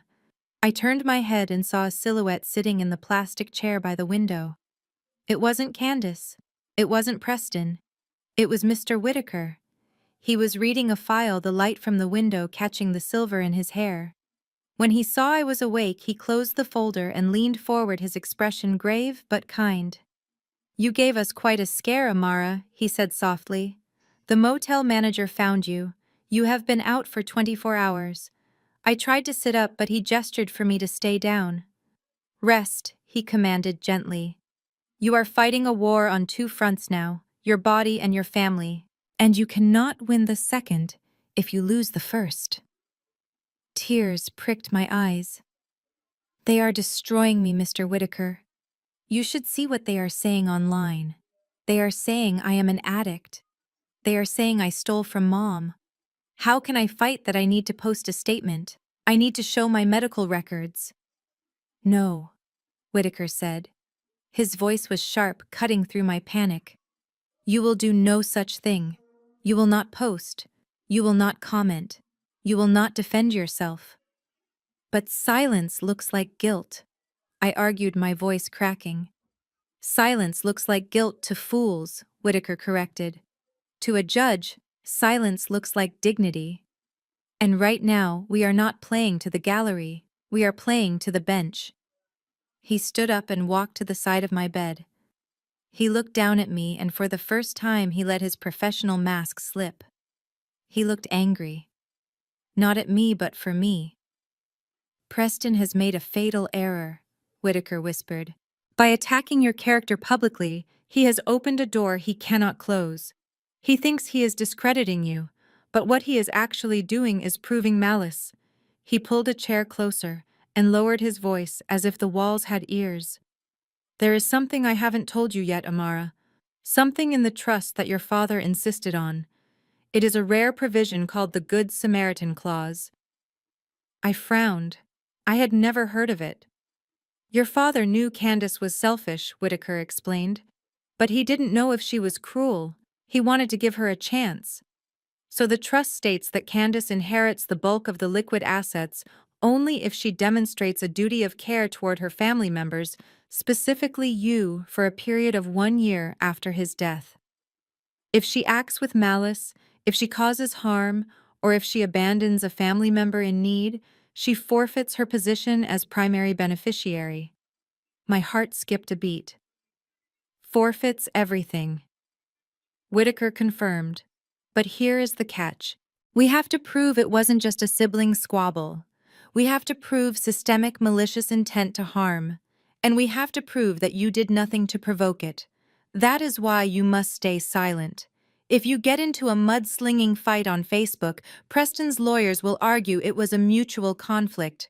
But if you remain the victim, if you remain silent while they throw stones, they are digging their own financial grave with every tweet and every interview. He reached into his briefcase and pulled out a laptop. I brought this for you. While you are recovering, I don't want you reading comments. I want you working. We need to compile the evidence, not for Instagram, but for the exhibit list. I took the laptop. It felt heavy on my lap, but it was a good weight. It was the weight of a weapon. For the next 3 days, my hospital room became a war room. I didn't log into social media. I didn't answer texts. I let the world think I was broken. I let Preston think his smear campaign had worked. Meanwhile, I was digging into the digital trail they hadn't bothered to hide. I accessed the cloud backups from the house security system. I found the footage of Candace laughing as she threw my clothes into the mud. I found the audio of Preston calling me a useless burden. I organized them by date and time. Then Sarah sent me the video she had secretly recorded during the transaction with the van driver. It showed Preston selling 5 priceless paintings for $500 cash. It showed him pocketing the money without recording it. Mr. Whitaker forwarded me the forensic accounting files. We traced the transfers Preston was making. He was using the estate's credit cards to pay off high-interest loans in the Cayman Islands. He was bleeding the accounts dry, assuming he would replenish them once the house was sold. While Candace was posting photos of herself at charity galas, captioning them with quotes about resilience and healing, I was looking at the receipts of her fraud. She was playing a character on the internet. I was documenting a criminal in real life. The contrast was staggering. On one screen, I saw the lies. On the other, I saw the truth. And the silence Mr. Whitaker had imposed on me began to feel less like a cage and more like a shield. I realized that every lie they told was just another nail in their coffin. They were screaming for attention, desperate for validation. I was quiet, patient, and dangerous. On the morning of my discharge, I closed the laptop. I had a folder named Exhibit A through Z. I had bank statements, video clips, and the damning evidence of their cruelty. I looked at myself in the hospital bathroom mirror. I was pale and I had lost weight, but my eyes were clear. The fear was gone. I walked out of the hospital into the bright Atlanta sun. I didn't check my phone. I didn't care what the blogs were saying anymore. Let them talk. Let them spin their stories. Because in 48 hours, we would be in a room where likes and shares didn't matter. We would be in a room where only the truth mattered. And I was bringing a storm they never saw coming. The 24 hours before the probate hearing felt less like a day and more like the slow intake of breath before a scream. While I was gathering my strength to leave the hospital, my sister Candace and her husband Preston were already popping champagne corks in the home that was no longer legally theirs. I knew this because Candace, incapable of silence, had posted a series of photos to her social media stories. They were captioned "New Chapter" and "Securing the Bag." In the photos they were sitting on the patio I had swept 1,000 times, toasting to a victory they had not yet won. They looked relaxed. They looked rich. They looked like people who believed that the world worked a certain way, that the loud and the ruthless always ate first while the quiet and the sick starved in the dark. They had no idea that while they were drinking vintage Dom Perignon bought with stolen credit, I was walking out of the hospital doors with a briefcase full of evidence that would turn their champagne into vinegar. My discharge from the hospital was quiet. Mr. Whitaker had sent a car for me, but before it arrived I had to stop at the pharmacy counter near the exit to pick up a steroid prescription to manage the inflammation in my joints for the next day. The automatic doors slid open and the humid Atlanta air hit me thick with pollen and exhaust. I stepped onto the sidewalk, adjusting my grip on my bag when a shadow fell over me.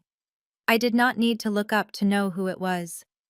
The smell of expensive cologne masking the scent of fear was unmistakable. "Hello, Amara."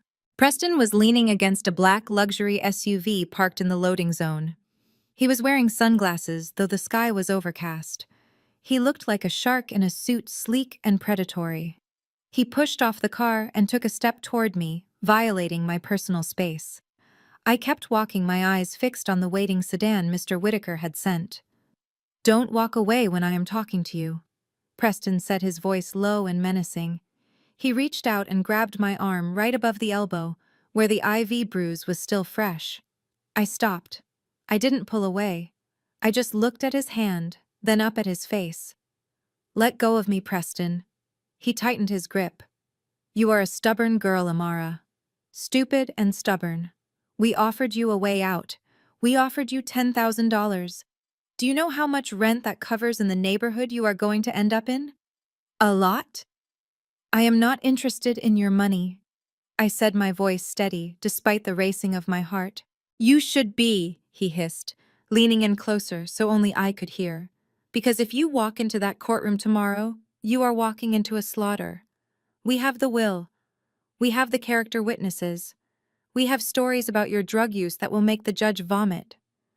You are going to lose, Amara, and when you lose, you will have nothing. No house, no insurance, no family. You will just be a sick, lonely woman dying in the street." He squeezed my arm harder, trying to make me flinch. "Don't show up," he whispered. "Do yourself a favor and disappear. Go visit an aunt in another state. Just vanish. If you step foot in that court, I will make sure the IRS audits every penny you have ever earned. I will make sure you never work in this town again." I looked into his eyes behind the dark lenses. I expected to feel fear. He was stronger than me. He was rich. He was powerful. But as I looked at him, I realized something that made me almost smile. He was sweating. A single bead of perspiration was trickling down his temple. His hand on my arm wasn't just aggressive, it was trembling. He wasn't threatening me because he was strong. He was threatening me because he was terrified. He knew that if I showed up, his house of cards would fall. I pulled my arm free with a sharp jerk. "You are sweating, Preston," I said quietly. "It is not that hot out here." He stepped back, surprised by my lack of fear. "See you in court," I said. And then I got into the waiting sedan and locked the door. I watched him in the rearview mirror as we drove away. He stood there on the curb, a small, angry man, realizing that his intimidation tactics had just bounced off me like water off a stone. I went straight to Mr. Whitaker's office. We did not sleep that night. The conference room was buried under mountains of paper. We had the forensic accounting reports showing Preston's embezzlement. We had the security footage of Candace throwing my suitcase into the rain. We had the video of the illegal art sale. But the centerpiece of our strategy, the nuclear weapon we were saving for the very end, was the document Mr. Whitaker had pulled from his safe. The codicil, the amendment my father had signed 2 weeks before he died, specifically adding the Good Samaritan clause. Mr. Whitaker paced the room, rehearsing his opening statement. "Amara," he said, pausing to look at me. "The judge assigned to this case is Judge Sterling. She is fair, but she is strict. She hates drama. We cannot be emotional. We have to be surgical. When Preston lies, we do not gasp. We wait. We let him build his tower of lies as high as possible, and then we pull the bottom brick." I nodded, organizing the exhibits into binders. Exhibit A, the medical records proving I was capable of care. Exhibit B, the text messages from Preston. Exhibit C, the bill of sale for the warehouse. By 3 in the morning, the work was done. The binders were stacked. The strategy was set. Mr. Whitaker told me to try to get a few hours of sleep on the leather sofa in his office, but I couldn't. My mind was racing. I wasn't afraid of the outcome anymore. I was afraid of who I had to become to win. I had to destroy my sister. I had to destroy the only family I had left. But then I remembered the rain. I remembered the way she laughed while I was in the mud. I realized that the sister I was mourning had died a long time ago. The woman in the mansion was just a stranger wearing her face. At 5 in the morning, I went into the private bathroom attached to the office. I turned on the harsh fluorescent lights and looked at myself in the mirror. I looked like a victim. My hair was long and stringy, lifeless from the months of stress and medication. My skin was pale, dark circles bruising the skin under my eyes. I looked like the sick, helpless girl Preston said I was. That girl could not win today. That girl belonged in the past. I found a pair of sharp, styling scissors in my travel bag. I didn't hesitate. I grabbed a handful of my long, damaged hair and cut. The sound of the blades slicing through the strands was the most satisfying sound I had heard in weeks. Snip, snip, snip. Black locks fell into the white porcelain sink, carrying with them the weight of the last 5 years. I cut it into a sharp, angled bob that framed my jawline. I looked instantly older, tougher. I washed my face with cold water. I applied my makeup with the precision of a warrior painting on war paint. Concealer to hide the fatigue. A bold crimson lipstick that signaled danger. Then I opened the garment bag I had brought with me. Inside was a suit my mother had worn to board meetings in the 90s. It was a vintage St. John knit, in a deep, regal navy blue with gold buttons. It was structured, powerful, and timeless. I slipped into the skirt and buttoned the jacket. It fit perfectly, as if she were hugging me from the grave. I looked in the mirror one last time. The sick girl was gone. The sister who begged for a place to sleep was gone. Staring back at me was the CEO of Phoenix Restoration. Staring back at me was the daughter of a king who had come to claim her crown. I walked out into the office. Mr. Whitaker was drinking coffee, reviewing a file. He looked up and stopped. He took off his glasses and stood up, a look of profound respect in his eyes. "You look like your mother," he said softly. "No," I corrected him, picking up the heavy briefcase containing the evidence that would end Preston's life as he knew it. "I look like the executor." "Let's go," I said. We walked out of the building and into the morning light. The sun was rising over Atlanta, burning off the mist. It was going to be a beautiful day for justice. The Fulton County Probate Court smelled of lemon, furniture polish, and old misery. It was a smell I knew well from books and movies, but experiencing it firsthand was suffocating. The air was thick with the weight of families tearing each other apart over money they did not earn. I sat on the hard wooden bench next to Mr. Whitaker, my hands folded perfectly in my lap. to hide the slight tremor that still plagued my fingers. I was wearing my mother's vintage navy suit, the gold buttons cold against my skin. I had cut my hair, painted my lips crimson, and straightened my spine, but inside I was screaming. The double doors at the back of the courtroom swung open with a theatrical bang. It was not just an entrance. It was an arrival. Candace walked in like she was stepping onto a runway in Milan, rather than a legal proceeding in Atlanta. She was wearing a head-to-toe Gucci ensemble that screamed new money. The interlocking G logo was everywhere on her belt, on her bag, even stamped into the leather of her 6-inch heels. She wore a black veil that was so sheer it was purely decorative, designed to highlight her professionally applied makeup rather than hide her grief. Beside her, Preston walked with the swagger of a man who had already spent the money in his head. He was flanked by 3 attorneys in matching charcoal suits, a phalanx of corporate sharks he had undoubtedly hired on credit. They did not look at me.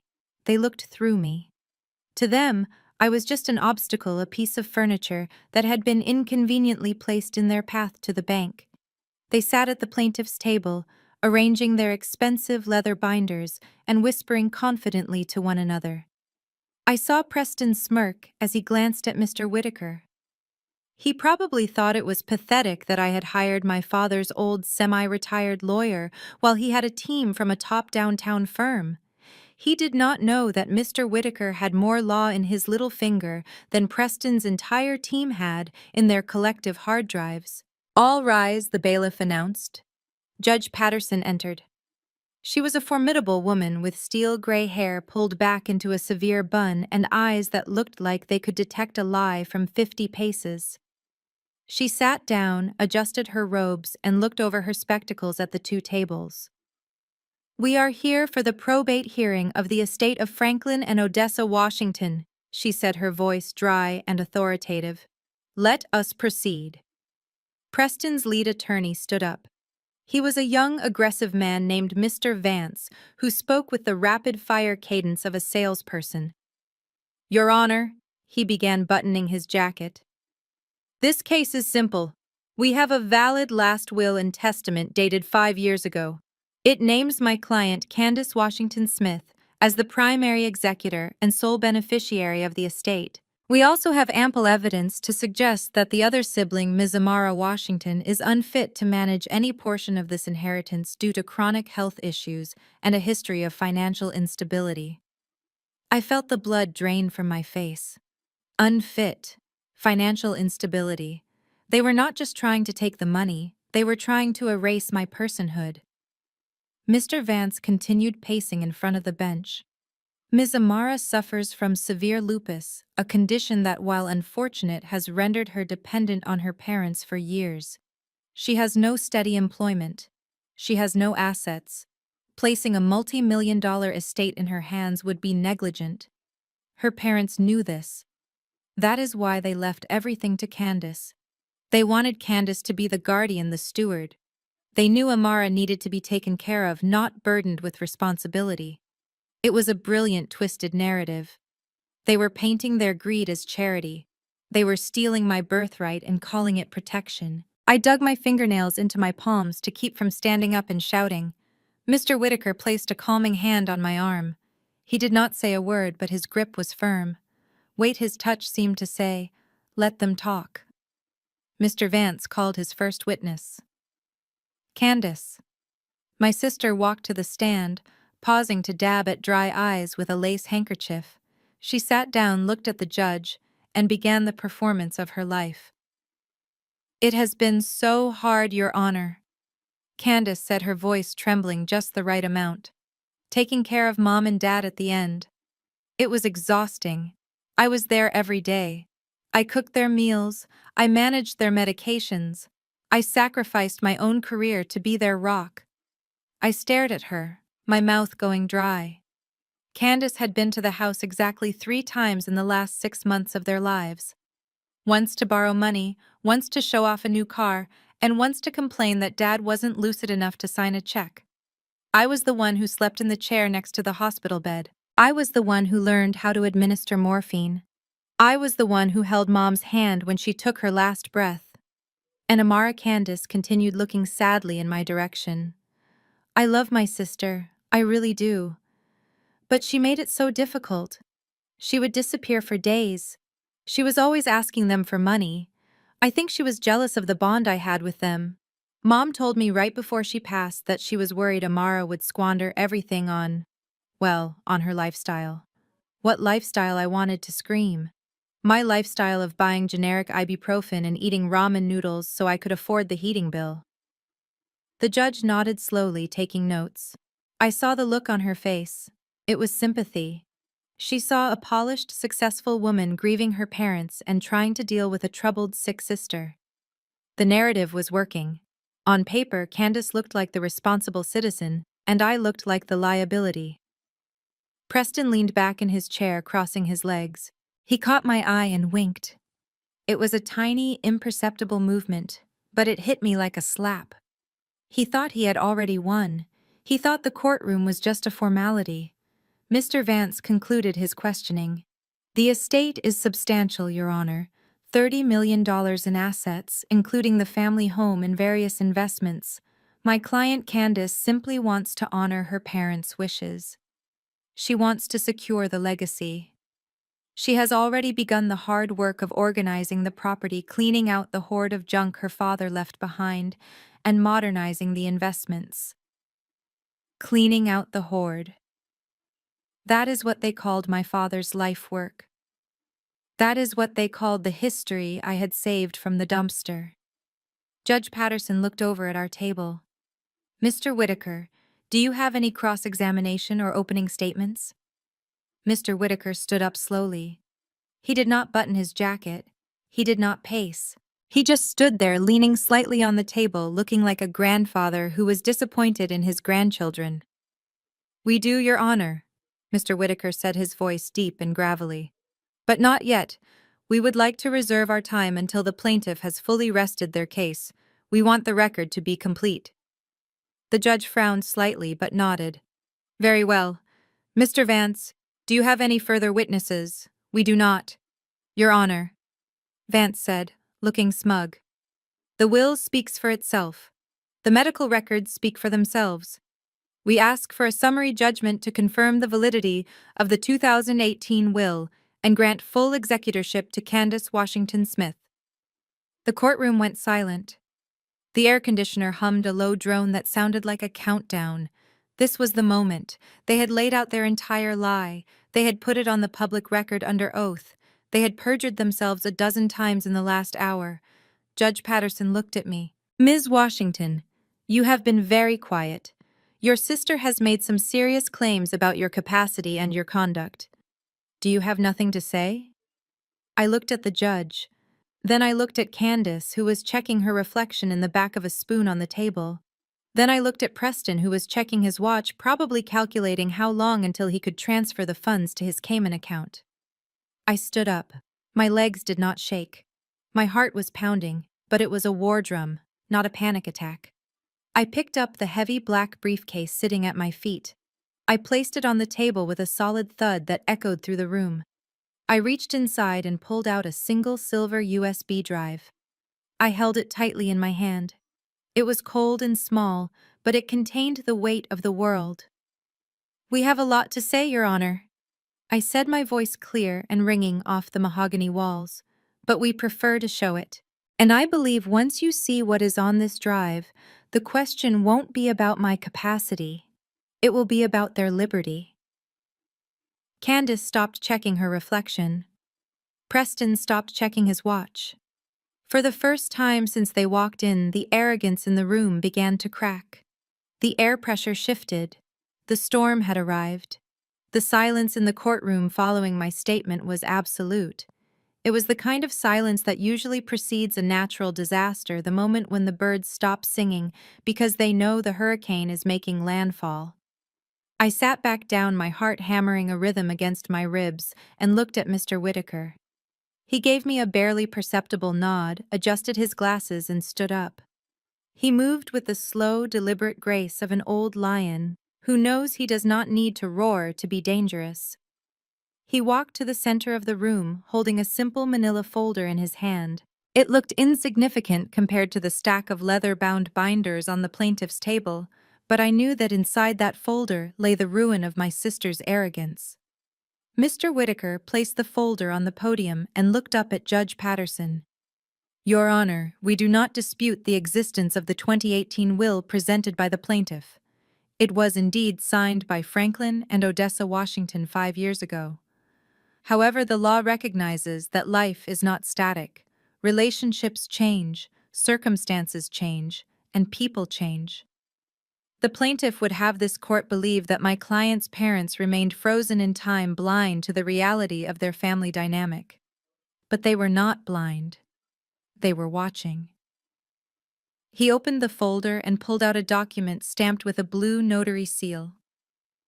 2 weeks before his passing, Franklin Washington summoned me to his bedside. He was weak in body, but his mind was as sharp as a razor. He, along with his wife Odessa, executed a codicil, an amendment to their last will and testament. This document, which I am submitting into evidence as Defense Exhibit A, supersedes the distribution clauses of the previous will. Mr. Vance Preston's attorney shot up from his chair like he had been electrocuted. "Objection, Your Honor. We have never seen this document. We question its authenticity." Mr. Washington was heavily medicated in his final weeks. We argue lack of testamentary capacity. He could not have understood what he was signing. Mr. Whitaker did not flinch. He expected this. He turned to the bailiff. "We anticipated this objection. That is why we recorded the signing. With the court's permission, I would like to play Defense Exhibit B." Judge Patterson nodded. "Proceed." The lights in the courtroom dimmed. A large screen descended from the ceiling. I held my breath as the projector hummed to life. Suddenly, there they were, my mother and father. They were sitting up in their hospital bed in the living room. Dad looked frail, his skin papery and thin, but his eyes were bright. Mom was holding his hand. A younger associate from Mr. Whitaker's firm was holding a newspaper with that day's date clearly visible. On the screen, the lawyer asked Franklin Odessa, "Do you understand what you are signing today?" My father looked directly into the camera lens. It felt like he was looking right at me across the barrier of death. "Yes," Dad's voice rasped, amplified by the courtroom speakers. "We are updating our will because we have realized that blood does not make a family. Care makes a family. We are adding specific conditions to the inheritance to ensure that the wealth we built protects the child who protected us." Mom squeezed his hand and added, "We are of sound mind. We are heartbroken, but we are lucid. This is our final wish." The screen went black. The lights came back on. I looked over at the plaintiff's table. Candace's face was the color of ash. Her mouth was slightly open, her perfect lipstick suddenly looking like a clown's makeup. She had told the court she was there every day. The video proved that in their final, most critical legal moment, she was nowhere to be found. She hadn't even known the meeting took place. Mr. Whitaker continued, his voice hardening. "As you can see, your honor capacity is not an issue. But motive is." The opposing counsel painted a picture of a loving sister simply trying to manage an estate. But we believe the motivation here is not stewardship. It is desperation. He turned his body, angling himself toward Preston. "I would like to direct the court's attention to the Forensic Accounting Report, Defense Exhibit C." Mr. Whitaker walked toward Preston, who was now sweating profusely. He had loosened his tie and his confident sprawl had replaced by a rigid defensive posture. Mr. Smith Whitaker said, addressing Preston directly, "You are a real estate developer, correct? And you consider yourself a savvy investor." Mr. Vance stood up. "Objection. Relevance. My client's profession is not on trial. It goes to the fitness of the executor." Whitaker countered smoothly. If the proposed executor cannot manage his own finances, how can he be trusted with a $30 million estate? The judge waved her hand. "Overruled. I will allow it." Whitaker smiled. "Mr. Smith, according to these bank records in the last 6 months, You transferred $400,000 from your joint savings account to a crypto exchange based in the Bahamas. Is that correct? Preston shifted in his seat. That was a diversification strategy. And is it true, Whitaker pressed, that this strategy resulted in a 90% loss of value within 48 hours? Is it also true that you currently have 3 active liens against your own personal residence for unpaid contractor fees? Preston didn't answer. He looked at Candace. Candace looked at him, her eyes widening in horror. She evidently didn't know about the liens. She didn't know they were broke. The illusion of their perfect power couple life was shattering in real time, right there in the courtroom. Whitaker didn't let up. You are drowning in debt, Mr. Smith. And you saw this estate not as a legacy to preserve, but as a lifeline to grab. You needed liquid cash immediately. That is why you tried to force Amara to sign a settlement for pennies. That is why you sold 5 heirloom paintings out of the back door of the mansion during a party last Saturday. Candace gasped. You sold the paintings! You told me you put them in storage. Order Judge Patterson banged her gavel. Ms. Washington Smith, control yourself. Whitaker walked back to the podium. He had stripped them naked. He had proven they were liars and failures, but he wasn't done. He had to prove they were cruel. The codicil had a specific trigger and we needed to pull it. Your Honor, Whitaker said, his voice dropping to a somber register. The codicil contains a provision my client's father called the Good Samaritan Clause. It states that the inheritance is conditional. It is conditional on the humane treatment of Amara Washington. The parents knew Amara was vulnerable due to her illness. They stipulated that if the primary beneficiary, Candace, acted with malice, cruelty, or abandoned her sister in a time of need, the entire estate would bypass her. Mr. Vance scoffed. That is subjective. You cannot prove malice. My client evicted her sister because the house was being renovated. That is a business decision, not cruelty. Whitaker looked at me. I nodded. It was time. We disagree, Whitaker said. And again, we do not ask the court to take our word for it. We ask the court to believe its own eyes. He held up a second USB drive. On the night of the funeral, a security camera on the front porch of the Washington estate recorded the interaction between the sisters. The plaintiff claims she politely asked Amara to leave. This video shows a different reality. Preston jumped up, knocking his chair over. Objection! That is private property. You cannot use surveillance footage without consent. It is estate property, Whitaker shot back. And as a potential beneficiary, Amara has the right to access the security logs. Judge Patterson peered over her glasses at Preston. Mr. Smith, sit down. If you have nothing to hide, the video shouldn't worry you. She turned to the bailiff. Play the footage. Preston sank back into his chair, his face pale. He looked like a man who was watching a guillotine blade slowly rise above his neck. He whispered something to Candace, grabbing her wrist. She yanked her hand away, staring at the screen with a mixture of terror and confusion. I watched the screen as the timestamp appeared. It was the night of the storm, the night I lost everything. But as the video began to play, I realized that night wasn't the end. It was the evidence. The hunter had become the hunted, and the trap they had set for me was about to snap shut on their own necks. The courtroom darkened again, and the grainy image of the front porch flickered to life.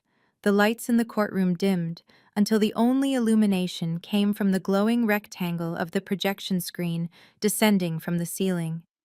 I sat in the semi-darkness, feeling the cold wood of the bench against my back, my hands clasped tightly in my lap. Beside me, Mr. Whitaker adjusted his glasses and leaned forward, his silhouette sharp against the projection. Across the aisle, I could hear the shallow, rapid breathing of my sister Candace. She knew what was coming. She knew that the curated image of the grieving, devoted daughter she had spent weeks building was about to be dismantled frame by frame. The video began to play. It was grainy black and white footage from the security camera mounted above the main entrance of our family estate. The timestamp in the corner read 10:30 p.m. on the night of the funeral. The audio crackled to life, filling the silent courtroom with the sound of heavy rain hitting the pavement. Then came the voices. On the screen, the heavy oak doors swung open. Preston appeared first, dragging my battered suitcase.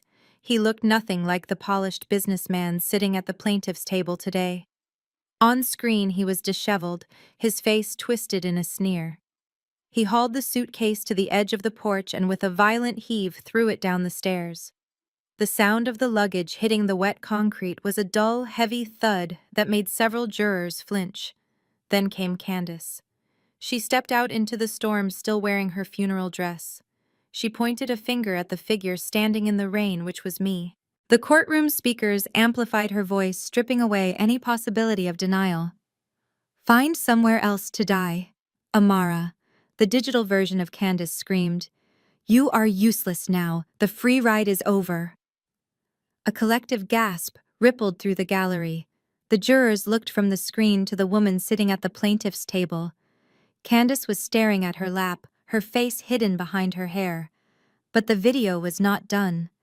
On screen, Preston stepped up beside his wife. He put his arm around her, but not in comfort. He laughed. It was a cruel, hollow sound. "Let her go," Preston said, his voice dripping with malice. "The old man is dead, and the old woman is gone. They can't protect their little pet anymore. This is our kingdom now."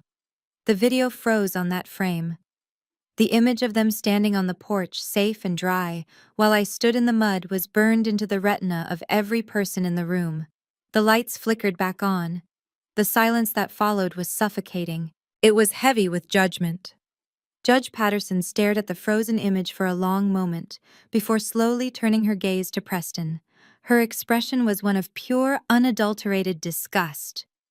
Mr. Whitaker stood up. He did not look triumphant. He looked solemn. He walked to the podium carrying the codicil, the amendment to the will that my parents had signed in secret. "Your Honor." He began, his voice deep and resonant. "My clients, Franklin and Odessa Washington, were generous people. But they were not fools.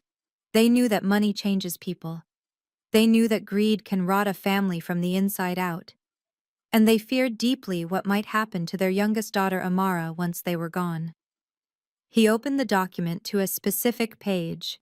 "I direct the court's attention to page 42, clause 7, subsection B. My clients referred to this as the Good Samaritan clause." Preston's attorney stood up, his voice shaking slightly.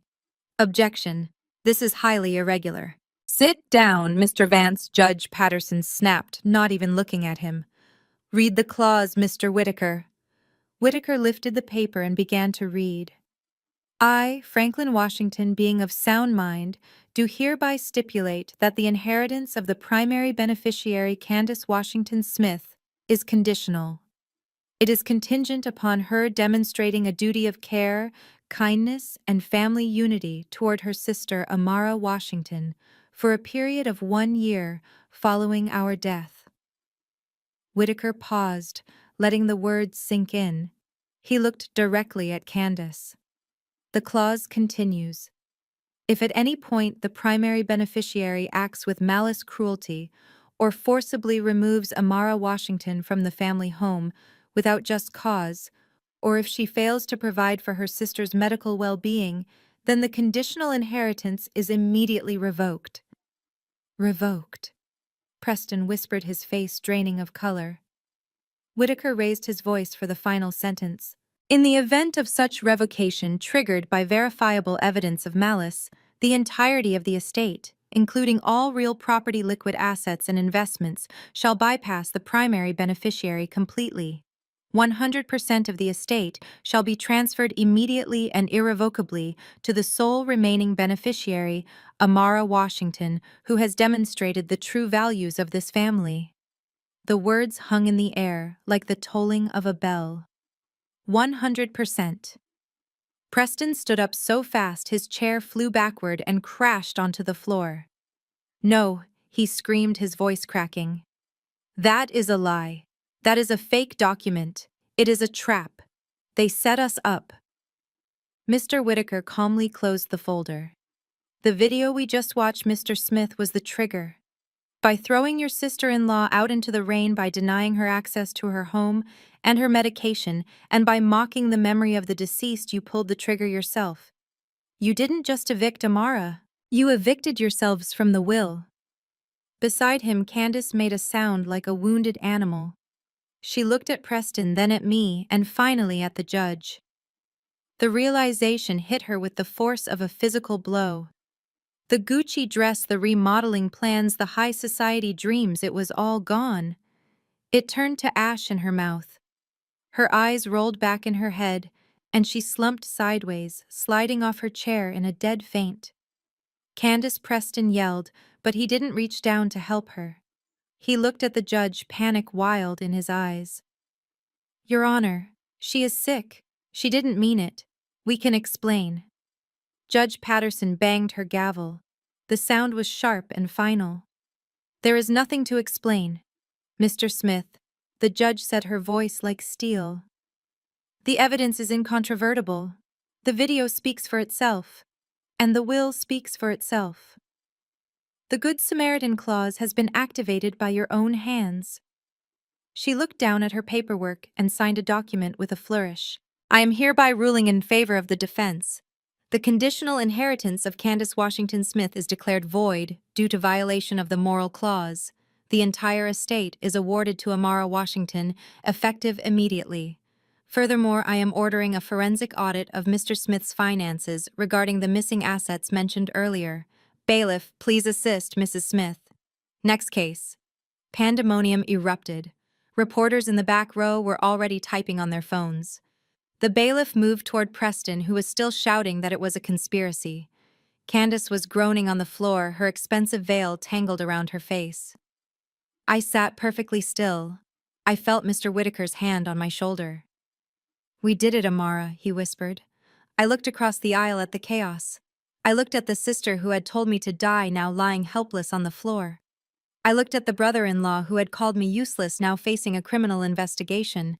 I didn't feel joy. I felt a deep, profound sense of balance. The scales had tipped, the rain had stopped, and for the first time in my life, I wasn't the one left out in the cold.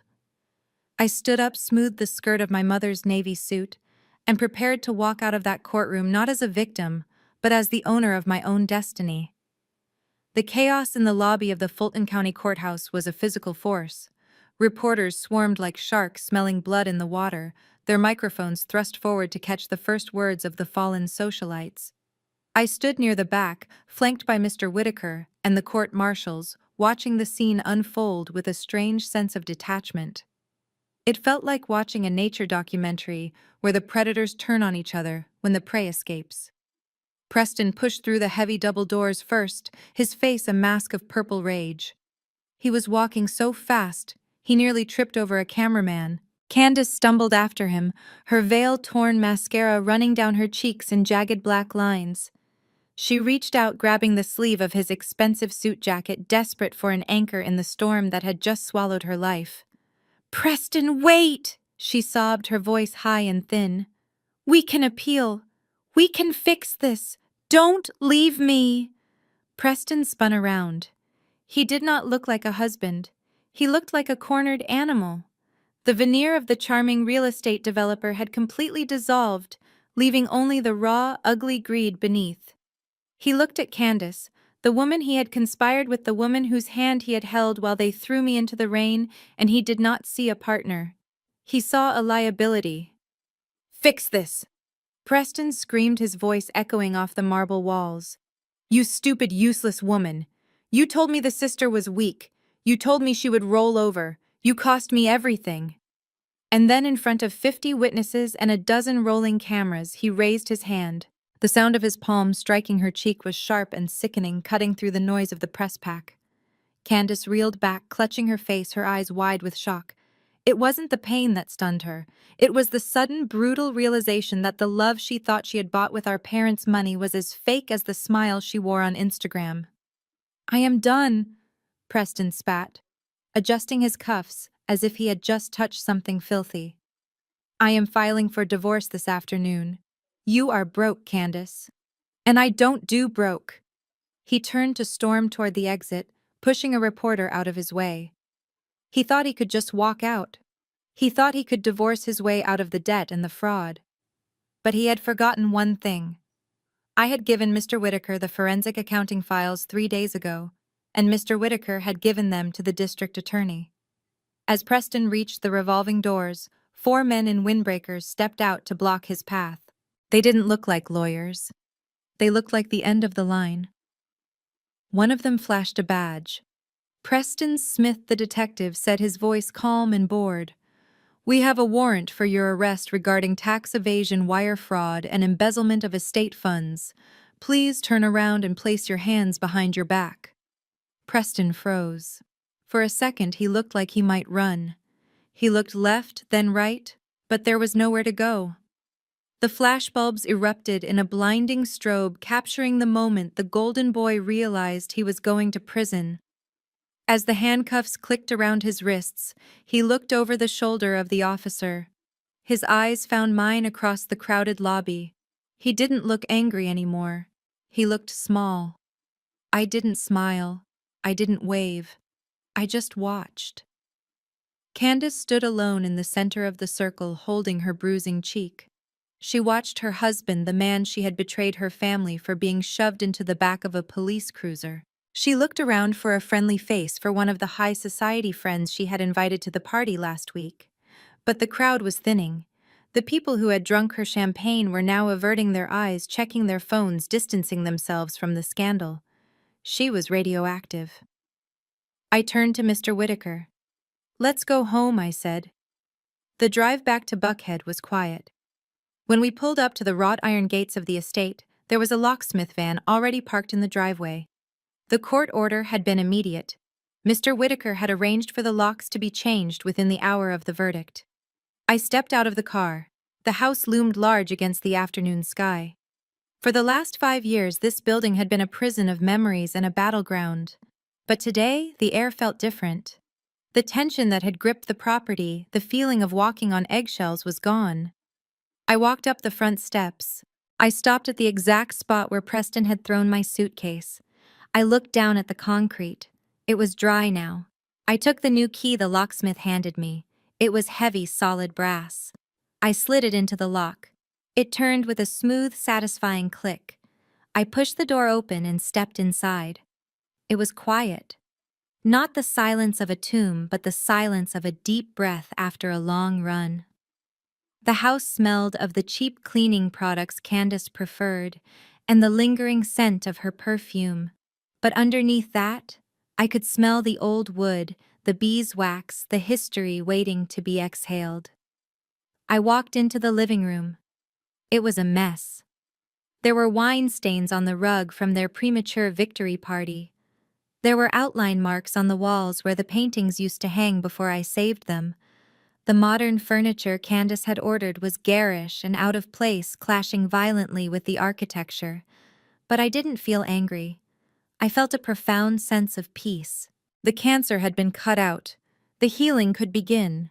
My phone buzzed. It was a notification from the security system. Someone was at the gate. I checked the camera feed on my phone. It was Candace. She was standing outside the closed iron gates, still in her funeral dress, holding her broken heel in one hand. She was punching the code into the keypad over and over again. But the code had been changed. I watched her for a moment. She looked small and pathetic. She tried to call Preston, but his phone was undoubtedly in an evidence bag. She tried to call her friends.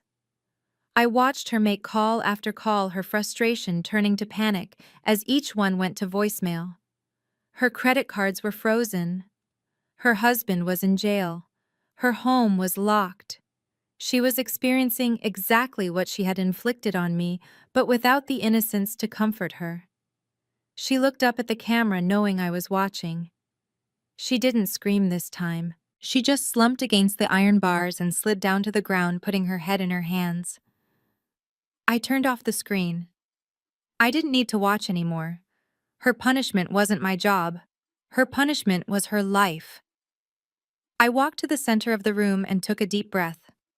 I picked up my phone and dialed a number.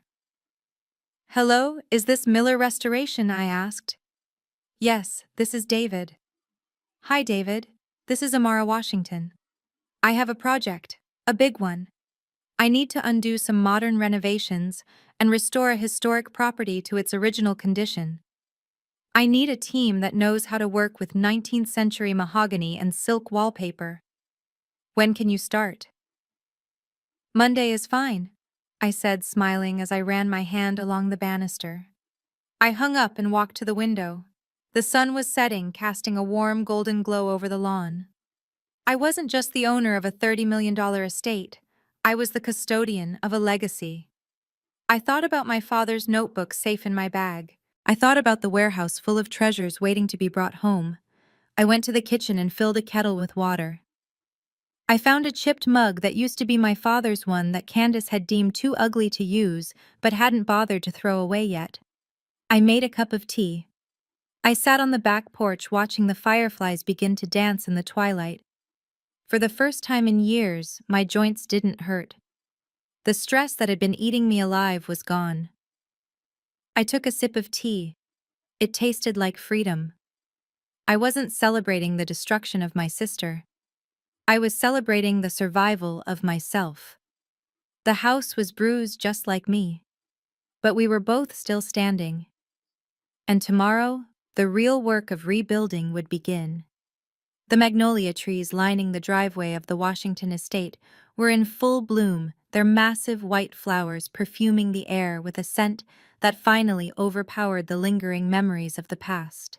It had been 6 months since the gavel fell in Judge Patterson's courtroom, 6 months since the storm broke and the sun finally came out.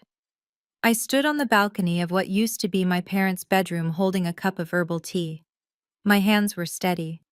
The inflammation that had plagued my joints for years had receded, calmed by a combination of proper medication, rest, and the most effective medicine of all, which was peace. The house behind me was no longer a mausoleum of silence. It was alive. Downstairs in the main salon, a group of young artists from the inner city were setting up easels for their afternoon class. In the library, a support group for women with autoimmune diseases was sharing their stories, their laughter drifting up through the open windows. I had renamed the estate the Phoenix Center. It was a foundation dedicated to preserving African American art and providing holistic support for those fighting chronic illnesses. The money Preston had tried to steal was now funding scholarships and chemotherapy treatments. The house that Candace had tried to turn into a monument to her own vanity had become a sanctuary for the community. I walked back inside and looked at the wall where the stolen portraits used to hang. They were back now, restored and framed, watching over the bustle of activity with dignified approval. My father would have loved this. He never wanted a museum. He wanted a legacy. My phone buzzed in my pocket. It was the security guard at the front gate. "Ms. Washington, there is a woman here to see you. She says she is your sister. She says it is an emergency." I felt a flicker of the old anxiety, a phantom pain in my chest, but I breathed through it. "Send her to the service entrance," I said calmly. I walked down the back stairs, bypassing the grand foyer. I didn't want to disrupt the art class. I opened the heavy steel door of the service entrance, the same door Preston had used to sell my father's paintings for pennies. Candace was standing there. If I hadn't known it was her, I might not have recognized the woman shivering in the warm afternoon sun. The Gucci armor was gone. She was wearing a faded denim jacket over a polyester dress that looked 2 sizes too big. Her hair, once a blonde helmet of perfection, was dark at the roots and pulled back into a messy bun. Her face was gaunt, the skin dull and gray. She looked 20 years older than the woman who had stood on the porch 6 months ago. She didn't look me in the eye. She looked at her shoes, which were scuffed sneakers. "Amara," she whispered, her voice raspy. "Hello, Candace," I said. I didn't step aside to let her in. I stood in the doorway, a guardian of the peace I had built. "I need help," she said, finally looking up. Her eyes were red-rimmed. "Preston took everything. The lawyers took the rest. I have been sleeping on a friend's couch, but she kicked me out this morning. I have nowhere to go." She reached into her pocket and pulled out a crumpled piece of paper. It was an eviction notice from a cheap apartment complex. I just need $500, she begged, tears spilling over. Just for a deposit on a room. Please, Amara. I know I was awful. I know I messed up. But we are sisters. Mom and Dad wouldn't want me on the street. $500. The number hung in the air between us, heavy with irony. It was the exact amount she had shoved into my hand the night she kicked me out. It was the price she had put on my dignity. I looked at her, really looked at her. I searched for anger inside myself, but I found none. I just felt a distant, cool pity. I don't have $500 for you, Candace, I said softly. Her face crumpled. Please. You have millions. You have the whole estate. I do, I agreed. But I don't give handouts. I give opportunities. Dad taught us that money without labor has no value. You never learned that lesson. You thought you deserved the world just because you existed. I stepped back into the mudroom and picked up a folded pile of fabric from the bench. I held it out to her. It was a gray uniform. A janitor's uniform. We are hiring, I said. The Phoenix Center needs a groundskeeper. Someone to sweep the courtyard, clean the brushes for the art students, and scrub the floors. The pay is $15 an hour. It is honest work. Candace stared at the uniform as if it were infected. You want me to be a maid? She gasped. In my own house. It is not your house, I corrected her gently. It hasn't been your house for a long time, and it is not a maid. It is a staff member. You can start today. There is a broom in the closet. If you work a full shift, you will have enough for a motel room by tonight. She looked at me with a flash of her old indignation. I can't do that. What will people think? I leaned against the doorframe. People aren't thinking about you, Candace. That is the freedom of hitting rock bottom. No one is watching. The only person you have to impress is yourself. I placed the uniform in her shaking hands. Take it or leave it. But this is the only mercy I have for you. She stood there for a long time, trembling. She looked at the heavy brass knocker on the door, then at the manicured gardens behind me. She looked at the uniform. Slowly, painfully, the fight went out of her. She realized she had no cards left to play. She was no longer the golden child. She was just a woman who needed to eat. She nodded a single jerky movement. Where is the broom? She whispered. I pointed to the utility closet. 10 minutes later, I stood at the window of my father's study. Down below in the courtyard, Candace was sweeping. She moved awkwardly, her rhythm stiff, but she was working. She was sweeping away the fallen magnolia leaves, cleaning the path for the people inside, who were busy healing. I watched her for a moment, the image searing itself into my memory. The roles had reversed completely, not out of vengeance, but out of necessity. She was finally learning the value of work. She was finally contributing. It was the kindest thing I could have done for her. I reached out and closed the window, latching it firmly. The sound of the broom on the pavement faded away, replaced by the soft jazz music playing in the room. I walked over to my desk, opened the leather notebook, and turned to a fresh blank page. Family is not defined by the blood that runs through your veins. It is defined by the way we treat each other when we think no one is looking.